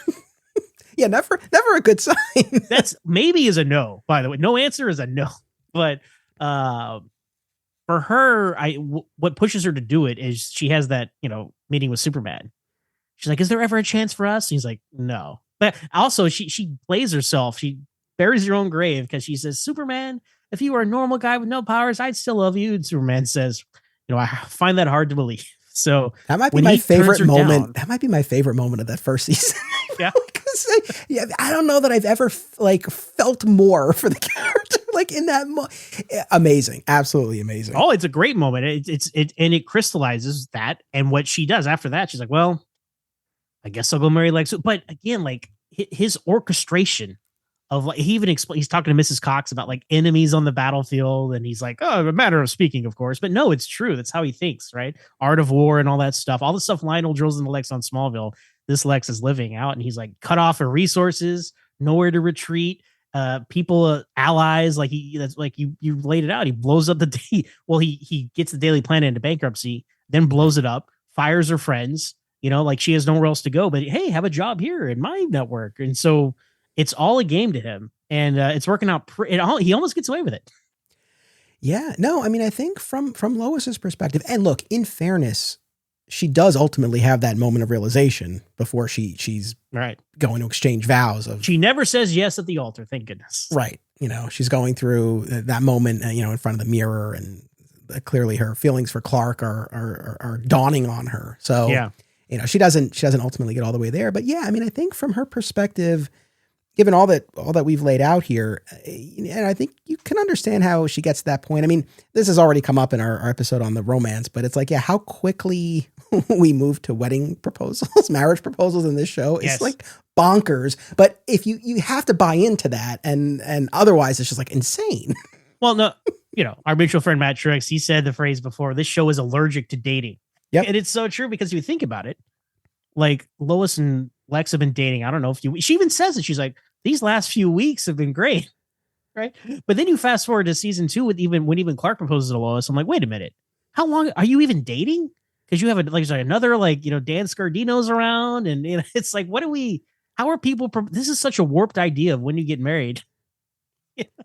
Yeah, I mean, I think the reason we're in this realm is nobody has sex on the show unless they're married. So, that's right. ABC Sunday nights, 1993. Everyone, the family, the family hour. I will say, while I thought it was pretty ridiculous for Lois and Clark to not consummate their relationship, even when he's about to leave for New Krypton, if ever there were a moment to say, hey, maybe we don't have to wait for a wedding ceremony because it might not happen. But in this instance, and they are explicit, where there's that exchange between Lois and Lex where she's like, I appreciate you understanding that I wanted to wait. I'm good in this case. I'm glad they didn't cross that bridge. Yeah, of course, because then you're whoa, that's a whole other level, right? After Lex Luthor, Clark Kent, come on. But because it's this game sort of to Lex, I buy it. It doesn't, obviously we understand why, because again, the family hour, as you said, but it doesn't strike me as totally unrealistic, as you said. Obviously at the end of season 3, come on, what are we doing, right, with Lois and Clark there? So yeah. And you know what, he's been married 2 or 3 times before. That's, I mean, if we're going by the comics, he's married 7 times. But yeah, and that's the thing. Well, on this show, when we get to the beginning of season 2, his ex-wife shows up. And then later in season 3, in the virtually destroyed episode, we have his illegitimate son, Xavier. Then we get Lex Luthor Jr. in that Lex Files arc. And in that final arc, Lois and Clark are debating whether it's possible for Luckabee to be his son. And at one point, I think Lois says oh, Lex wasn't old enough to have his son. And Clark is we don't know how old Lex was. He was a master of disguise. I remember what a bizarre line. We have no idea how old he really was. What are you talking about? Obviously he's a little old. He's I don't know, in his mid 40s, I guess, give or take. I don't know. And they're in their mid 20s. Yeah. So he is older, but he's old enough to have all these random kids they find around. Obviously, he had a very roaring 20s. Yeah, but it's interesting. I think over the course of that first season, it's there's not a ton between Lois and Lex. To the point where, yes, it is quite shocking that we get to a marriage proposal that quickly. But, there are key moments along the way, that dinner that they have in the pilot. They have that other dinner during the pheromone, my lovely episode. There's the bit in the boxer episode, like I mentioned before, where he saves her from his own accomplice. Then this is relatively minor in the grand scheme of things, but the all shook up episode with the asteroid where Superman has no memory and Lex has this underground bunker and he tries to entice Lois to join. He's recreated her apartment there. And of course she rebuffs that. Yeah. Recreated your apartment. Like, that's creepy, right? Yeah. But when you're rich, you're eccentric, to quote Lionel Luthor again on Smallville. That's my thing this episode, guys. I don't know where it's coming from. Sorry. But the Pheromone My Lovely episode at the end, when Lex is just throwing cash into the fire, I'm like, that's hilarious. Like that's what he's depressed, and Nigel's like, what's going on? And he's like, something terrible has happened, Nigel. I've fallen in love. And he's right. He's like, I'm doomed. And actually, I know it's a silly one-off episode about a love potion, but it's true. Him loving Lois Lane sets this entire course of events in the action, which leads to his death multiple times. Yeah, absolutely. It's funny too, as we're talking about this, it's like, as much as we talked about at least that initial animosity towards Superman is for those reasons that we talked about, but then they do end up becoming romantic rivals. Love rivals, yeah. Yeah, but it adds another component to it, and it does make it more personal. Yeah. And I think there is something to be said. I mean, I don't think it's a shock that we love that Smallville version so much, the friendship that broke apart. It's not that here, but there is still that personal side that just kind of takes us to another level. So I do like that. Yeah, and if it were just that, it would be shallow, right? But it's building off of all these other things we've talked about. Yes. His philosophy and his approach and all. It's like, that's just one aspect of it, and that's why it's not like, you look at like Batman 89, which I love, but like for some reason the Joker is into Vicky Vale because he's Bruce Wayne's girlfriend. Like that's just universe shrinking, a love triangle kind of stuff. And over the course of a TV show like this, you can really expand all this. Now they only had a few dates, as we can see. Like the Fly Hard, for example, which we love Fly Hard. Yeah, right. It's a better version of Noir from Smallville, right? Yes. And Insurgents. Right? Yes. Because they're all trapped together. Exactly. Die Hard, basically. But because Lois and Clark love their puns for titles. Fly Hard. Genius. But that's a fun episode. I think is it the only episode of this show where all the main characters, other than the Kents, obviously, but all the main characters are together, like in the same building? Yeah, basically. Yeah. That's a fun episode. Clark has to save Lex with like his heat vision and orange peels or whatever he's doing. But I really like Fly Hard. And that's like the peak of Lois and Lex dating. That because they're like about to go on a date. Yeah, like on their way to the opera or something like that. Yeah, I know that it's true. No, that's such a standout. And what you get there, Lex and Clark together. Yes, we get a decent amount of Lex and Superman scenes, but oh man, I wish we had gotten more of Lex and Clark together because interesting, different dynamic. Yeah. And we get it again in season 3 when Lois has her amnesia and they're both trying to find her. And of course, Lex double crosses Clark as he would. But yeah, that's what's interesting about this Lex and Clark. Like he is no one to him. There's so many, there's so many other versions of Superman where like Lex doesn't even interact with Clark Kent, like ever. Like, does he even know Clark Kent exists? And all these, like in any of the movies, any of them, but in, other than the Snyderverse, obviously, Clark Joe, but in, Smallville, obviously they have this deep personal relationship and, yeah, I don't know on Superboy. Does Lex Luthor ever meet? You've watched every episode. Does Lex Luthor ever meet Clark Kent on Superboy? Yeah, well, they're classmates. Oh, you got season 1. You got me. In season 1. Oops. Yeah, forgot about that. But you get my point. Right? There's not a lot of Lex Luthor Clark Kent interactions. Yeah, so that would have been cool to see even more of. But I'm glad we got what we did. Now, like we've been saying, in season 1, Lex is manipulating Lois and, of course, hiding the truth about who he is. He tells, I guess, a version of the truth when she asks to know more about him. And he says, basically, I'm no saint. I have skeletons in my closet. I didn't get to this place, without some kind of rough dealings along the way. But obviously, he doesn't share anywhere near the extent of it. As they flash back to him doing all the things of the episode, like in black and white, or not even black and like blue and white. I was like, oh, I didn't. I was rewatching it recently for this, and I was like, oh, I didn't remember they had to spell that out. I think we all just understood what he was doing. It's almost like the scene in The Godfather Yes. where he's like, I renounce him. You see all these horrible things he's doing. I think they're going for that. It doesn't quite, I mean, it's The Godfather. It's not going to reach that, but it doesn't quite hit that level. But at the end, right? Lex is like, I pledge from this day forward. I renounce those things and I devote my life to you. And like, I don't know, is he lying? I think once he killed Superman, he would have been fine.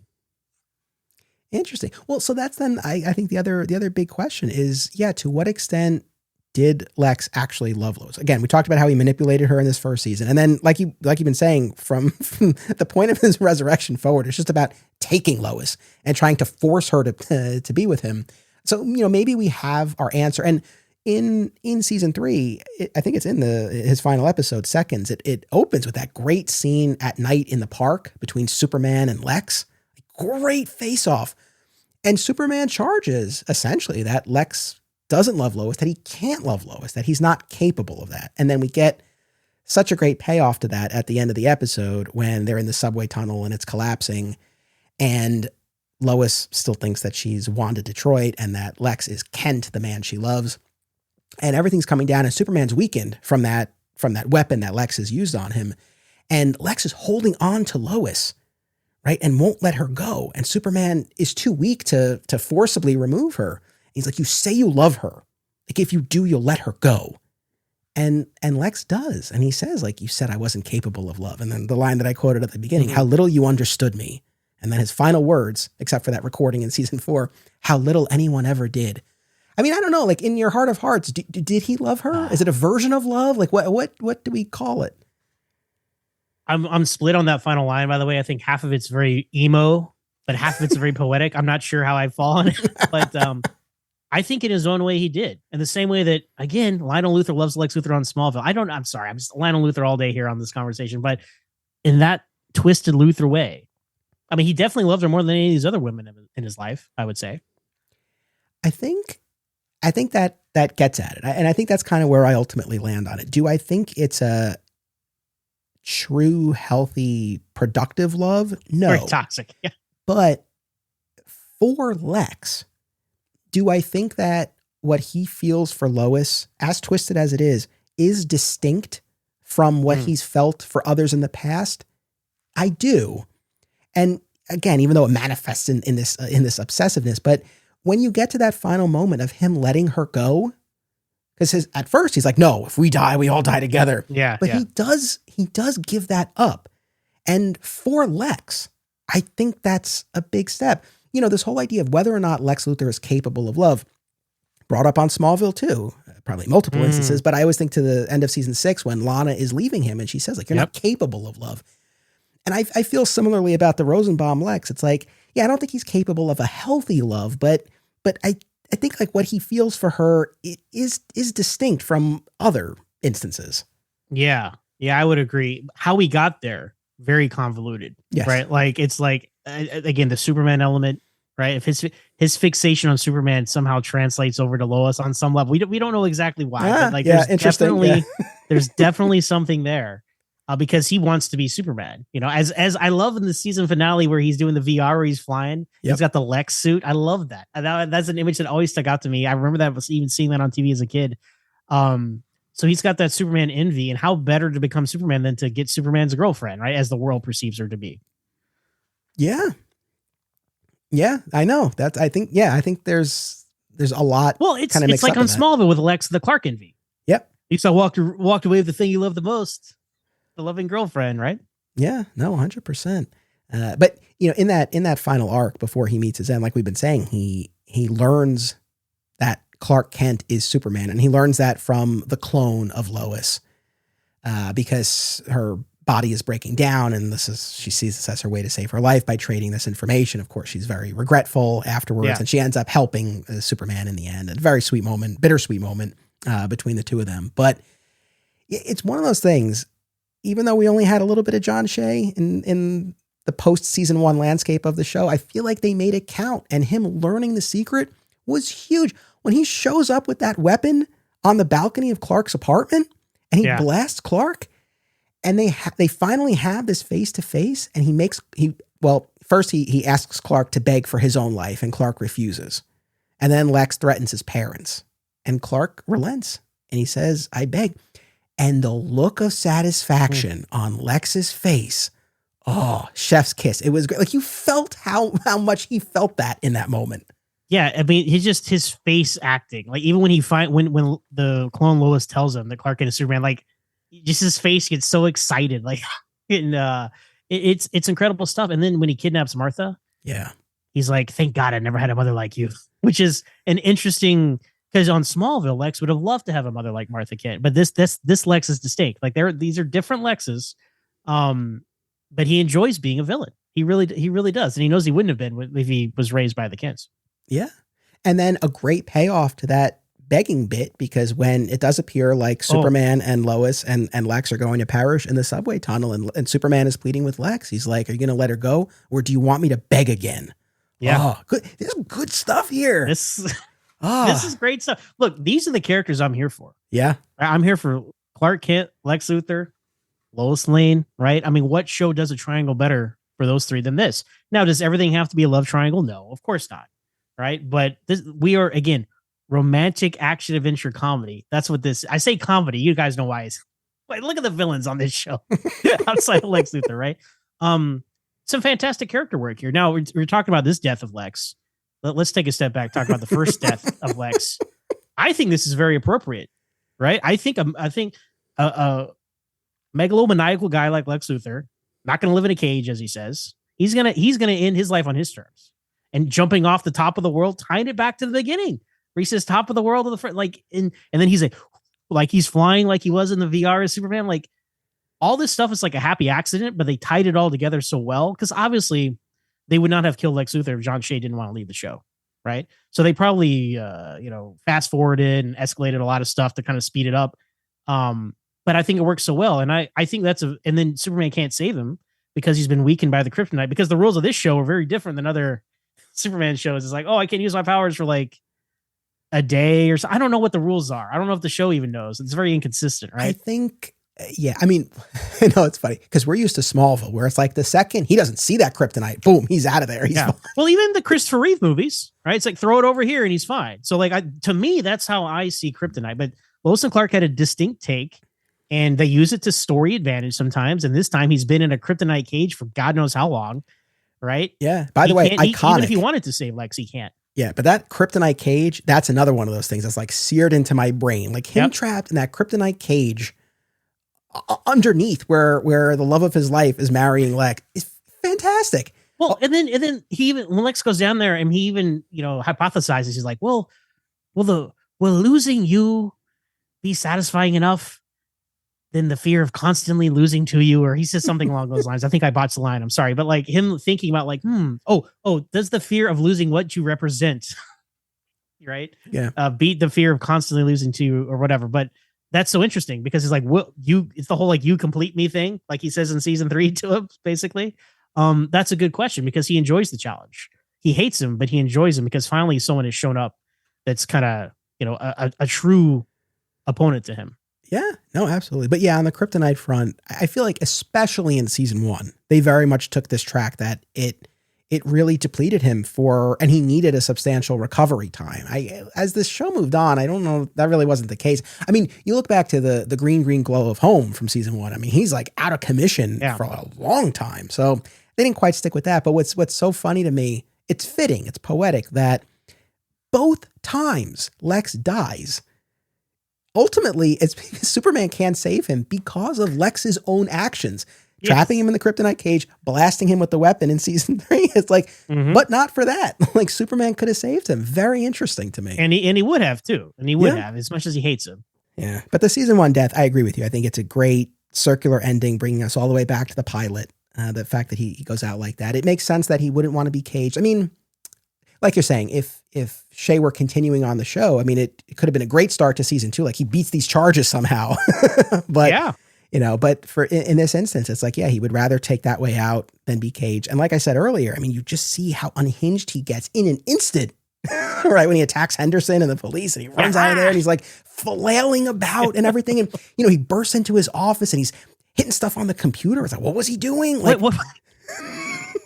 Exactly. Like, what did he program in? Some escape route, some sort of, like, email Gretchen Kelly to come pick up my body or something like that, right? So. That's what you have to tell yourself, right? I think it was something like that, like Gretchen, like activate resurrection protocol or something like that. My only gripe is that, all right, if we're going to buy that he's resurrected the next season, it's like, don't throw him off a building. I mean, that he would be paced. Tallest building in the world. Yeah.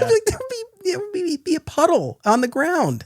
But it's all right. We'll get past that. Well, he hit a few awnings on the way down and the tree or something. But yeah, no, you're right. That's there's nothing left of him. They have to reconstruct his genetic material. Will be a better way to.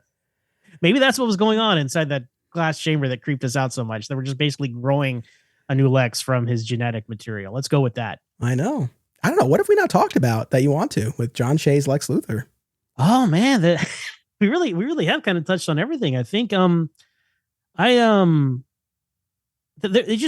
had this sense of like he's above everyone else more so than I think any other Lex Luthor we've seen. Like when it's the episode with the toasters when he goes in and talks to the gang leader and they're like in this burned down building and he like pulls out a handkerchief to sit on. Right. Just those little things. Like, I'm like, that's so in character. I love that. It just separates him from, because he really thinks he's above everybody else. And those little things play into that so perfectly, I think. Yeah, absolutely. Yeah. I don't know. I think we did it. This is relatively short for us, but for us. yeah. Well, because he was only in a season and change, I'll say this about John Shea. I've said this on other podcasts. You know what I'm about to say, but like huge missed opportunity. Smallville didn't get him for an episode. And you say, well, John Shea, he's like a theater actor. This guy was on Mutant X for several seasons, so which filmed in Canada, as I understand it. So like, can we get him for an episode? I don't care what. I think the obvious thing is like, we're get a Lex Luthor clone at the end of the show. And there's that quote unquote 20-year-old Lex Luthor clone, which is so funny. Now we're 20 years after Smallville. I'm like, oh, Michael Rosenbaum looks like himself. He doesn't look like Mackenzie Gray, but that would have been my ideal role for him. But some kind of associate of Lionel, like a Rucker Hauer level, Morgan Edge guy, something like that. I would have loved to see him on Smallville. Obviously, they got Terry Hatcher and Dean Cain in various capacities. To me, John Shea's just as important.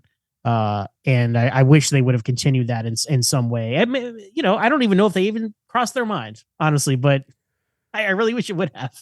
I know that does feel like a missed opportunity. And yeah, I mean, look at John Glover, film and theater actor. And yeah.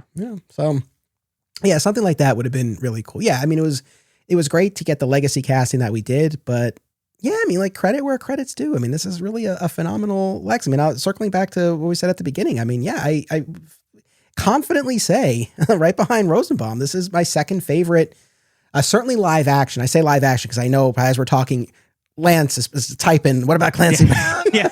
Great. We love the animated series, but certainly, but like we're saying, I think even the animated series takes a lot of its cues, explicitly or not from this. And clearly they're both borrowing from the comics of the era, but. Well, of all the live action Lex Luthors, the most like the animated series is this one. Obviously he doesn't go to the battle suit stage and all that, but all his machinations behind the scenes and that sort of thing. And it all starts with that balcony scene at the LexCorp office right there. And the scene I always wanted to happen on Smallville that we never quite got was Tom Welling floating outside Michael Rosenbaum's office wearing a Superman costume. But, we can dream. Maybe in Smallville, the animated series, Anthony. Maybe one day. We won't hold our breath. The last thing I'll say, and I've already been talking about it, but that Lex Files arc in season 4, again, I'm a big fan. I like this idea of bringing in the heir, and I like the misdirect where initially it seems to be Leslie, and then it turns out to be this disfigured, shadowy figure down below. Henry Small from Smallville, by the way. I know Patrick Hasty as Luckabee. Yeah, I mean, fantastic, and that's where we get that vocal cameo. They find this corrupted recording. What's funny though is I'm saying to myself, man, Lex was busy, because he watched those season 3 episodes. He doesn't seem to know Clark's secret for that long a time, but he had his recorder out apparently. Made sure he went and note to self, right? Clark Kent and Superman, make sure my son finds this. Yeah. But I guess tying this all together, this notion of, keeping the presence alive, having the son there. And I like the two of them together, that we find out that Luckabee was just this struggling actor working as a busboy. And then the real Lex, educated him and trained him and gave him the script to follow. And then ultimately, they get at odds. But there's a point, I think it's Luckabee relating this, but I take it as gospel if this was given to him by the real Lex Luthor Jr. He tells a story about when his father came to visit him. It was the only time that happened. And he asked the son, like, do you believe the sins of the father are visited upon the son? And the son's like, I don't know. And Lex goes, you better hope they're not. and like, that was a great line and a great moment. And no, we didn't have John Shea there to deliver it, but you could imagine that. Yeah. That's the flashback. That's the flashback you want to see, right? Yeah.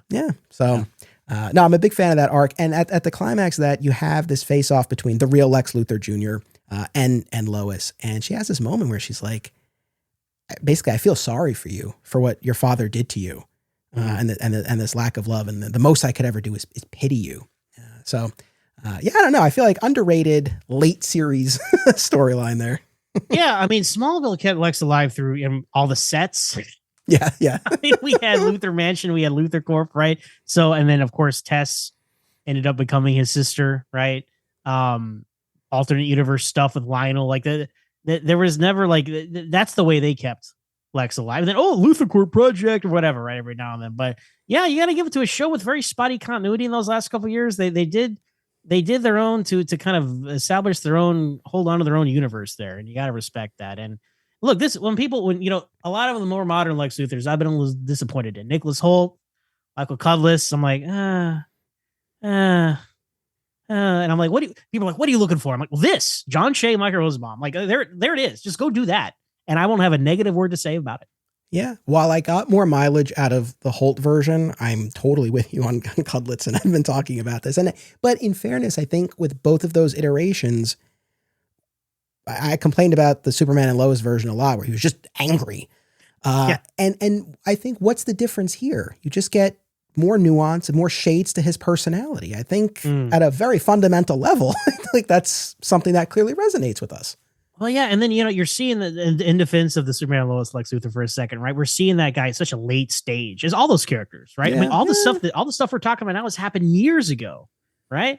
So there is that to be said. And I don't know, like that's the thing. If you want a TV show that reflects the comic books and has Lois and Clark and working at the Daily Planet doing their thing and Lex Luthor being in Metropolis, like this is the show for you. This is the closest thing to an episodic TV show. Or this is the closest thing to the comic books. Is this episodic TV show of Superman? So I'm glad you're covering it. It's a lot of fun. I've watched the whole thing to kind of wrap back around to the very beginning. I have seen every episode of this show. A lot more of season one, a lot more often than the rest. Because of my friendship with Matt and our crossovers in our podcast, I've watched a lot more of the show, and I think it's a really worthy entry in the Superman canon. I think people sleep on it for a lot of reasons. But look, when you finish Smallville, I mean, this is the next logical thing to watch, everybody, right? Yeah, absolutely. I mean, I think kind of my experience with John Shea's Lex mirrors my experience with the series overall. Of always liked it, but it's not until this rewatch, to be perfectly honest, that I've fully appreciated it and how valuable it is, especially to the Superman canon in the 90s and to my personal fandom. So this was an absolute blast to revisit. And like I said at the top, I'm here to give John Shea his flowers. A fantastic, fantastic performance. And thank you so much for joining me, man. It's a blast as always. What do you want to share with folks about Always Hold On to Smallville? Well, Always Hold On to Smallville has concluded its episode by episode rewatch. And we are currently counting down the top 10 episodes of Smallville as voted by the listeners. Some episodes people will be like, of course, and some episodes might surprise you. So stay tuned to that. Having a fun panel, I guess, talk about the top 10 episodes of Smallville. Again, as voted by the listeners, not by me. I didn't arbitrarily choose these, so don't come at me. And then we have another exciting similar project for next year, which you're going to be a part of. I want to hype everybody up for that. Stay tuned. We're recording those now. Official announcement to come, but more to come from Always Hold On to Smallville next year and beyond. Awesome. And you can find us on social media at Always Smallville with one S. Awesome. Well, I hope everyone checks that out. Thank you very much for being part of this. Folks, don't go anywhere. Our pilot talk starts right now. Joining me to discuss the pilot of Lois and Clark, The New Adventures of Superman, and the inspiration it drew from the Byrne-era reboot is the host of the And Why Not podcast, first-time guest, Stuart Mulrain. Stuart, welcome to the show. Thank you, Anthony. Thank you for inviting me. It's lovely to speak to you again. I think it's a couple of years since we did Superman Returns. on my podcast. So yes, I think so. Yeah. It might be even longer than that. One of the things I It might found be, is that a lot of times I think something was only a year or so ago, and then it turns out it was many more than that. But yes, we have podcasted before, but this is the first time that you're here on Digging for Kryptonite. And I just wanted to carve out some time to shine a spotlight on the pilot of Lois and Clark. We've watched a lot of TV shows over the years, a lot of pilots, a good number of Superman pilots, Superman-related pilots. And I have to say, I think this is a particularly strong one. Very rich, very robust in terms of setting up this world, introducing its characters and sensibilities, but also setting up a ton of great dynamics that will continue to play out across the season and the series, yeah? Yeah, definitely. I mean, it works really well as a Superman movie in its own right. All right, Superman's not in it till the very end, and it has the benefit of a TV series following it. But yeah, it's for a long time, it was one of my favorite Superman movies after Christopher Reeve. Fair. So much so that when Zach Moore and I ranked all of the Superman movies after the new film came out over the summer, we did discuss whether or not to include the pilot movie for Lois and Clark. Ultimately, we opted not to. We focused on the theatrical side, but it was in contention for at least a moment. So there's something to be said for that. Yeah, I think it was in the UK. If it hadn't gone to series, they were just going to release it over here as a straight to video movie, a bit like they did with the Flash pilot. Yeah, absolutely. So, of course, written by Deborah Joy Levine, directed by Robert Butler. And yeah, so it's this 2-hour pilot, or about an hour and a half minus commercials. I think it's fairly well-known background at this point as far as how this came to be. You had DC president Jeanette Kahn and longtime Superman group editor Mike Carlin, who were shopping around a project then titled Lois Lane's Daily Planet. And they used panels from the comics to sort of highlight where the show could potentially go. So, of course, I rewatched the pilot when I did my entire rewatch of the series over these past weeks. I did not rewatch it yet again before this discussion, but I did pop in the disc with special features, and I watched the 16-minute Comic-Con presentation that Deborah Joy Levine and the team had put together before the show premiered to get a little bit of a highlight reel. It was fun to watch. I know I said this in our first mixtape, but it bears repeating here. It gave me yet more appreciation for Jay Gruska's music, because watching that Comic-Con presentation, there's a little bit of music, but not the full score. And there are certain moments that do not hit in the same way. They're not bad, but they don't hit in the same way without that music there. So I was really, once again, just deeply admire the music of the show. Yeah, no, definitely. And I love that theme. It's the theme tune that wakes me up in the morning when my alarm goes off. And I love the music when Clark's flying back home after he's given the money to the homeless guy and all that. He must be some kind of angel. It's such a great, it's so 90s as well, but in the best possible way. No, and I'm glad you singled out that moment with the homeless person in particular, where Clark is starting to fly. The guy catches him. He asks for money. Clark hands him a bill. He flies off. He must be some kind of guardian angel. We get this great nighttime shot of Clark in his suit flying home to Smallville. The music there. I have to say, yeah, music-wise in that pilot, that's probably the moment that maybe stands out to me the most. Something about it. And the nighttime setting. Oh, it's such a great moment. I love that a lot. It's the beauty of that pilot is Metropolis feels like a city.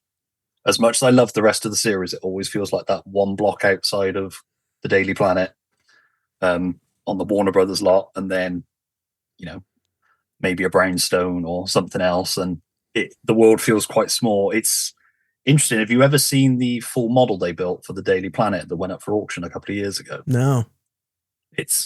You can see like where that window is that he brings Lois in through in relation to the rest of the building, because it was a full skyscraper once upon a time. Obviously they never used it. So that was the other thing that always felt like a 3-story building. Gotcha. Which here in the UK, our local newspapers tended to be in those sort of buildings anyway. So it didn't feel that out of place for me. But obviously it is meant to be this big metropolitan New York-esque city. But again, it's TV, so you sort of accept it for what it is. Yeah, but no, I'm very impressed with what they were able to pull off throughout the show, but yeah, especially in that pilot. And circling back to these different dynamics that are introduced, like I said, a very rich pilot. Of course, we have the back and forth between Lois and Clark. We see the respect, but also the friction. They approach things in different ways, yet they can and do work together very effectively. You have Lex setting his sights on Lois. There's definitely an element of Lois being intrigued. You have Clark literally getting in between the two of them when he cuts into their dance at Lex's big soiree. Then, of course, I love Clark, but he always comes across as a bit of a dick in that moment. maybe a little bit, but in the grand scheme of things, justified. Yeah. And then, of course, Lois literally swept off her feet by Superman in that great moment when he flies her back into the bullpen of the Daily Planet. And that great showdown at the end between Superman and Lex, setting up what this dynamic is going to be like between them. And we get Perry and Jimmy and Kat. We get our Daily Planet side of things. We have these check-ins with Jonathan and Martha on the farm, the creation of the costume, a lot more to say on that front that I want to talk to you about. Yeah. But there's just so much in this pilot that, like I said, continues to pay off across the season and the series in certain respects. So tremendously successful, robust pilot here. So one of the big things that I was thinking about in terms of the pilot specifically, especially coming off of our big run of episodes on the John Byrne reinvention of the comics, the post-crisis revamp and all of that, I don't look at the pilot as a direct adaptation per se, not like, for example, the BBC Radio Adventures of Superman program written and directed by Dirk Maggs, which I finally had a chance to listen to, and I want to compare notes on that before we sign off here as well. But here, I don't, again, look at the pilot as a direct adaptation, but clearly there's a lot of shared DNA, and they were taking their cues from the comics at the time. And I would say, certainly in terms of the Kents being alive and being the presence that they are, Lex being the evil businessman CEO, and I think more than anything else for me is the characterization of Clark and the interpretation of the identity right out of the comics that Clark is the primary persona. Superman is this disguise that allows him to perform superheroics. And Clark is worldly, and he's confident, and he's desirable by women. And we see all of these things play out in numerous respects. And so I feel like those three things, but especially that characterization, that's where I see certainly the most commonality with the Byrne revamp. Yeah. Yeah. And I mean, it definitely hits those beats. Creating the suit in Smallville with Martha, the space shuttle, rocket ship, save. And yeah, like you say, Clark being the man. The only thing that I never got as a kid that I grew to like as I grew up was him having the glasses on in the first place, which they never explain within the show. But I've read a couple of things where they're like, the Kents gave him glasses so that he didn't seem so extraordinary. And I really like that because as a kid growing up with Christopher Reeve films, like, why is he wearing glasses? What, he doesn't need to disguise himself. And it's just, and you get that great introduction to him getting off the bus. I love that because from what I remember, when it first went out on BBC One, it didn't have any of the Lois stuff. I'm pretty sure it opened with, and it's possible I'm misremembering, 99.9% sure it opened with Clark getting off the bus and the suitcase setting down, and then you had Lois going through the newspapers after that. So I think they rejigged that slightly, but I may be misremembering it. Maybe a little bit of Mandela effect in it, but we definitely didn't have Lois pulling up in the taxi to open it up. Gotcha. Yeah. And that's, when you watch that full version where you do open on Lois, that's one of the other things that's interesting to me. I think any pilot, and especially in this Superman space, what the show opens on, right, I think is a good indication of where the focus is and where we're going. And so, to open with Lois coming back after being undercover as a male dock worker and opening on that. And then the first time we see Clark, like you said, in his business attire with the glasses, with the suitcase, he's this world traveler. Now he's finally settling in Metropolis. This doesn't start with in a departure from the Byrne Man of Steel miniseries, for example. This doesn't start with the flashback to Krypton. This doesn't start with high school football star Clark Kent or a scene where he's being shown the ship in the field or anything like that. We'll get Smallville pieces. We'll get a bit of Krypton as we move forward, but we don't get that here. And I think that's a very conscious choice and really kind of shows where the focus was, where the emphasis was going to be placed in the series. Yeah, because I think, like Byrne as well, they weren't too focused on him coming from Krypton. But I think they handle it better in this. And I was quite glad on your last episode that the guest you had on that pointed out that interview with John Byrne where he said some very questionable things about adoption and people who have been adopted. I kind of think that this is John Byrne with the edges taken off. I grew up, sort of my perfect storm was the Dirt Mags Death and Return of Superman, the Return of Superman in the comics, and Lois and Clark starting on telly. That was my triangle of becoming a Superman fan. And then I went back to the Byrne era. And for the longest time, if anybody asked me what was my Superman, it was the Byrne one. As I've got older and I've reread it and I've matured as a man, there's a lot of problematic things in it. His writing of Lois Lane is very questionable. And I think they do that. I don't know if it's a female touch or just the writers had a better indication of, and the 90s of Lois Lane. So those edges are still sort of there, but they've shaved them off. She's not as hateful as John Byrne wrote her. I'm using that as a word, but you get the feeling John Byrne did not like Lois Lane.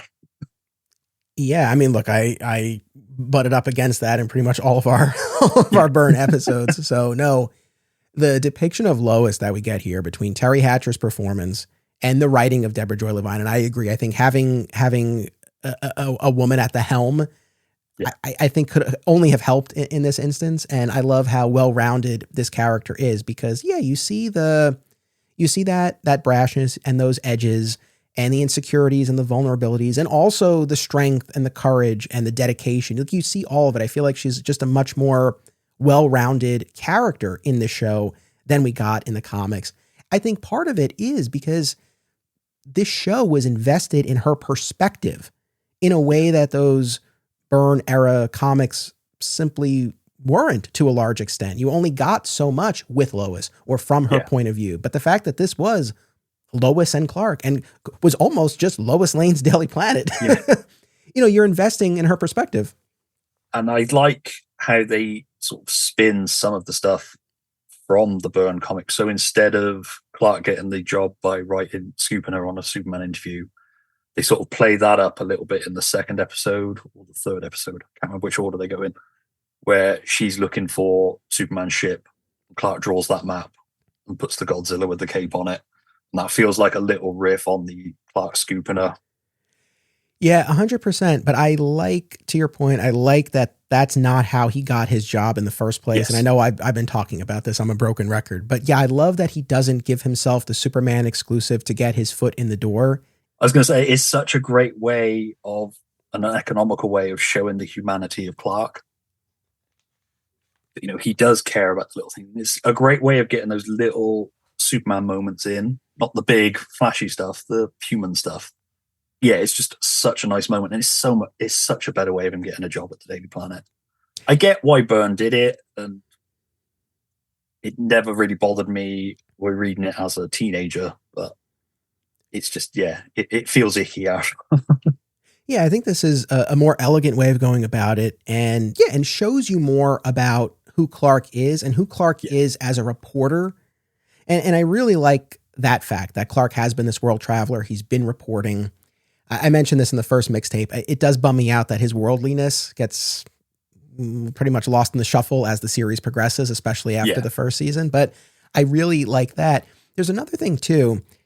Byrne talked about this in one of those interviews that I read around the time of Man of Steel about this idea of wanting Superman to quote unquote abuse his powers, not in an evil negative way, but to sort of enjoy his powers. Yeah. And I'm not saying I didn't see any instances of that in the comics, but I definitely feel like the show does a really good job of tapping into that idea of seeing him use his powers in these little ordinary ways, right? In the pilot, he's sitting on the bed, he floats up to change the light bulb, flying to China for takeout, right? Walking, literally pacing around the entire room. And the special features show you how they did that. They had a rotating set and they had to time it perfectly. Like stuff like that was cool in both the comics and the pilot, or not the pilot, but the show generally. We see him shaving with the heat vision, or, later episodes I'm thinking where he's using his heat vision to cook eggs, or just perform little saves without Lois noticing, just like little things. And I feel like those moments were great. And we see that in the pilot and the first season especially. And I think that really taps into that idea that Byrne was talking about.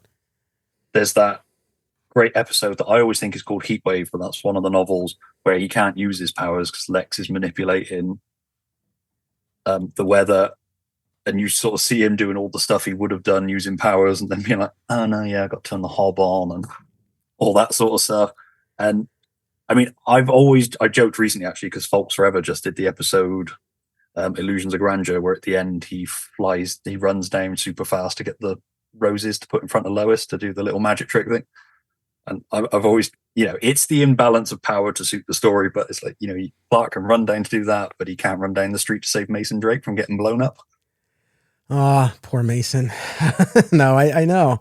But, in terms of this other commonality with Byrne, but also instances where the show might diverge a little bit.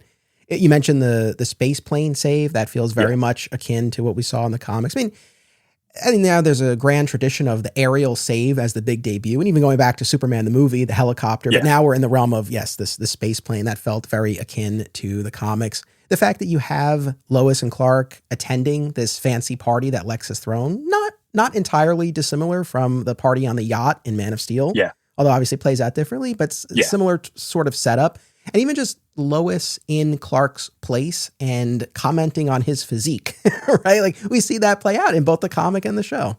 Yeah.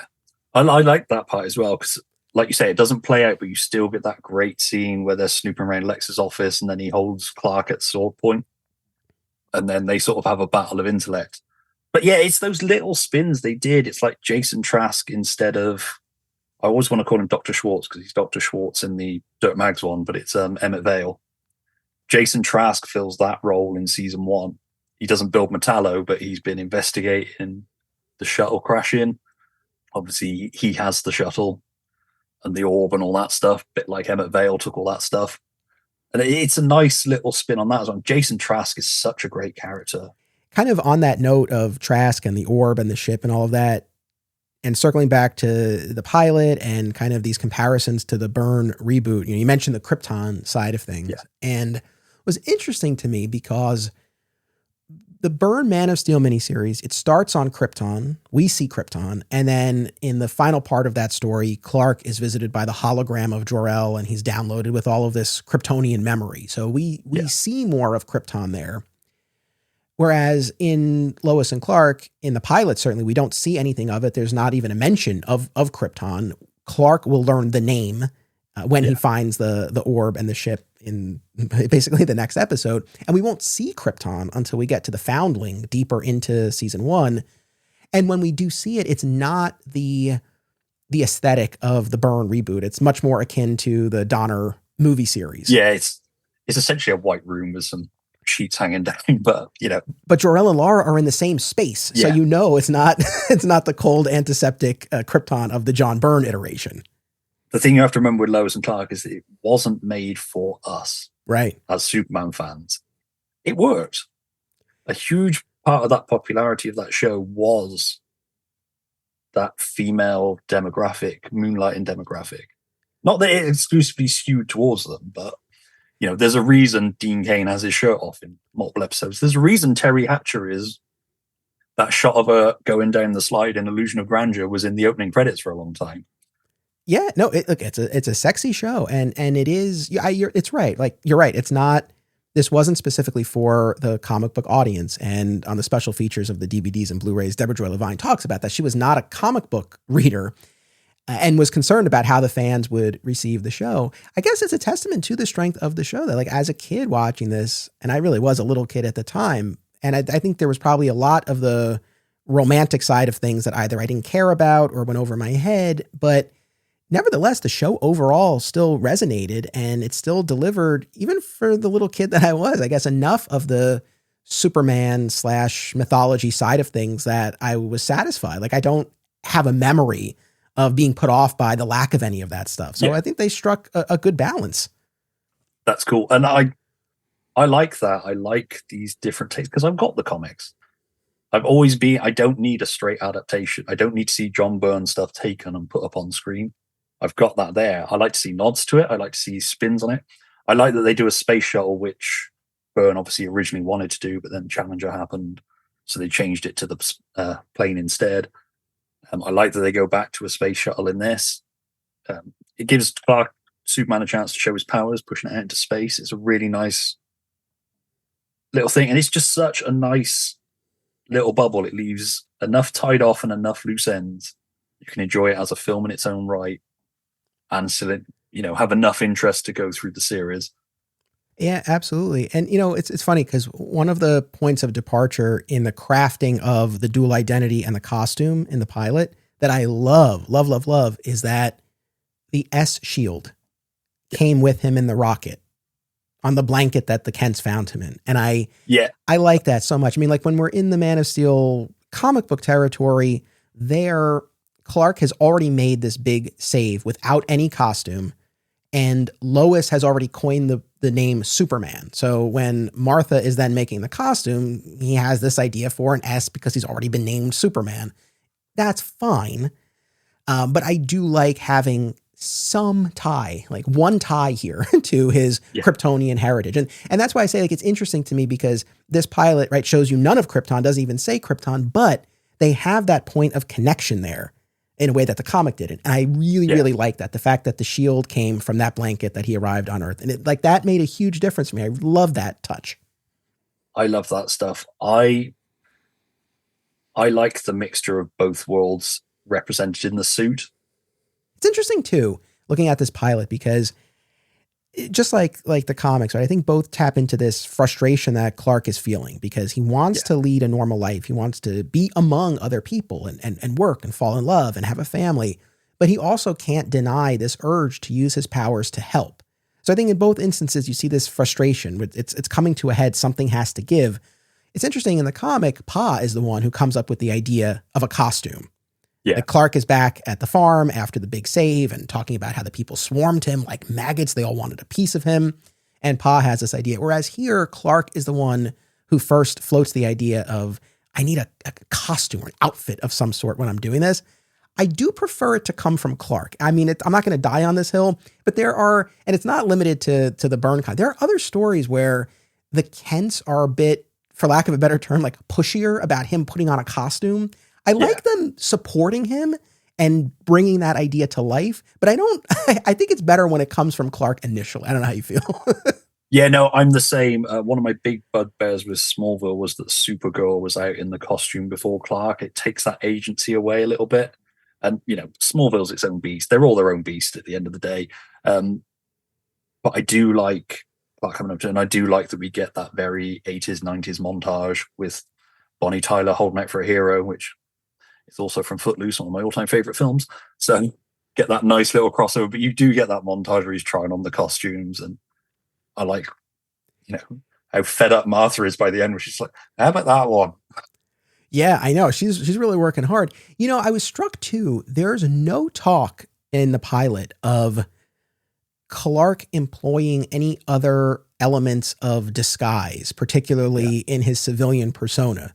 Right, in the comic, and this isn't limited to Man of Steel. We see this in Birthright and other areas as well, where there's talk about styling his hair differently and how the glasses change the cut of his face or the color of his eyes, his posture, his voice. Like they don't get into any of that here. And maybe it's because if they talked about changing his voice or his posture, like then that's something that arguably Dean Cain would have to work into his performance. And they wanted Clark to really just be Clark. But I do love, as much as part of me is like, it would have been good if maybe they discussed this a little bit more. But I love that part where they ask him, like, well, what if people recognize you? And he goes, it won't be me. And he puts the glasses on and takes them off. Their reaction was like, oh, okay, is so funny. I love that. It's super. It's the show's way of being like, look, people are going to ask about this, so we'll just deal with it in this one scene and we'll never speak of it again. But the way that Eddie Jones just sort of like, his reaction to seeing Clark in the suit for the first time was always just like, oh, what the? Yeah. But then when he does the glasses thing, they're just like, yeah, all right, okay, I'd buy it.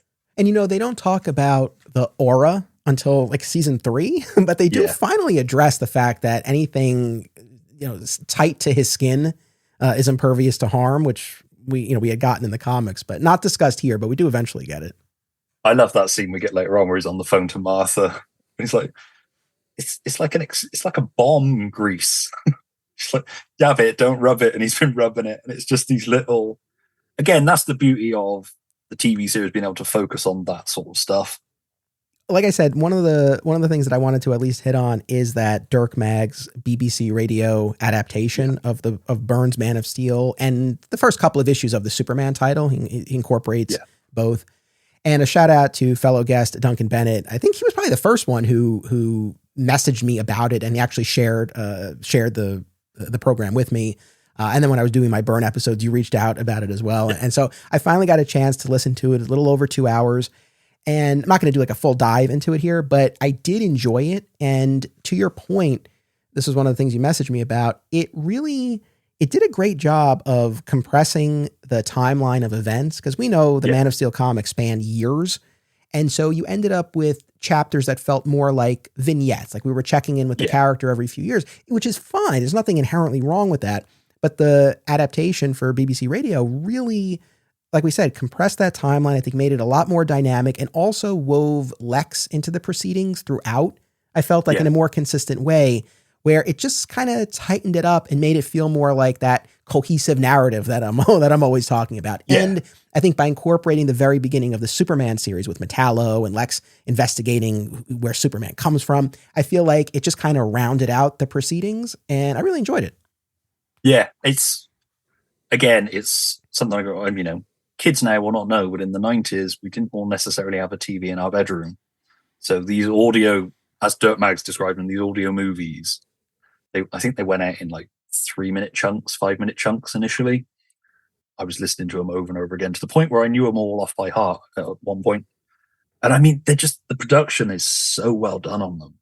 I mean, like I say, Dirk Maggs describes them as a movie without pictures. And I've been lucky enough to meet Dirk and talk to him about it. And it's just that passion he had for how he did it. And it's just spot on bringing the comic to life. Absolutely. No, but my thanks to you and to Duncan for encouraging me to listen. I did enjoy it. And I wanted to just spend a little bit of time talking about it here as we're spotlighting the Lois and Clark pilot. Listen, man, thank you so much for joining me for this. What do you want to share with folks about your podcasting efforts? And Why Not is ticking on. We did Rob O'Connor, Michael Bailey, and I did a Countdown to Superman series that's obviously run its course now, but they're all there to listen to. You can go back and listen to us predict things that may or may not happen in the film and see what we got right and what we got wrong. I did predict Lois and Clark coming out on Blu-ray, and I was right. Annoyingly, they changed some of the music, but we'll let that slide. And Why Not's continuing. We're coming to the end of the year, so I think we've got GoldenEye, then a couple of Christmas episodes, then our films of the year, and then moving into next year. So that's fortnightly at the moment. Occasionally we do specials. Got an idea for the summer specials for next year, but yeah, we shall see. Obviously, same with you with podcasting. You've got to get all your ducks in a row before you can announce them. Yes, absolutely. So I hope everyone will check that out. Thank you, Stuart. My thanks once again to Zach for joining me as well.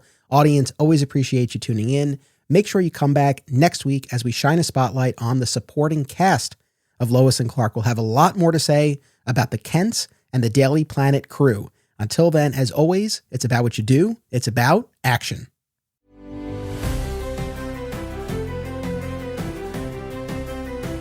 This podcast is an affiliate of BCW Supplies. The next time you need to restock on comic book bags, boards, boxes, and more, be sure to use promo code FSP to save 10% on your order. That's FSP for Flat Squirrel Productions. It helps support the show too. Thank you. By popular demand, Digging for Kryptonite merch is now available at our TeePublic store. Visit the link in the show notes to get your DFK shirts, hats, mugs, and more. Support the show and receive exclusive content, including the spin-off podcast Beyond Metropolis, by becoming a member at patreon.com/Anthony Desiato. My sincere thanks to all patrons. Please subscribe, rate, and review today via your platform of choice, and continue the conversation by joining us on social media. Flat Squirrel Podcast is also home to another exciting episode in the Adventures of Superman, now covering the color era of the classic George Reeves series. Subscribe today. Digging for Kryptonite is a Flat Squirrel production. Key art by Isaiah Simmons and theme music by Dan Pritchard.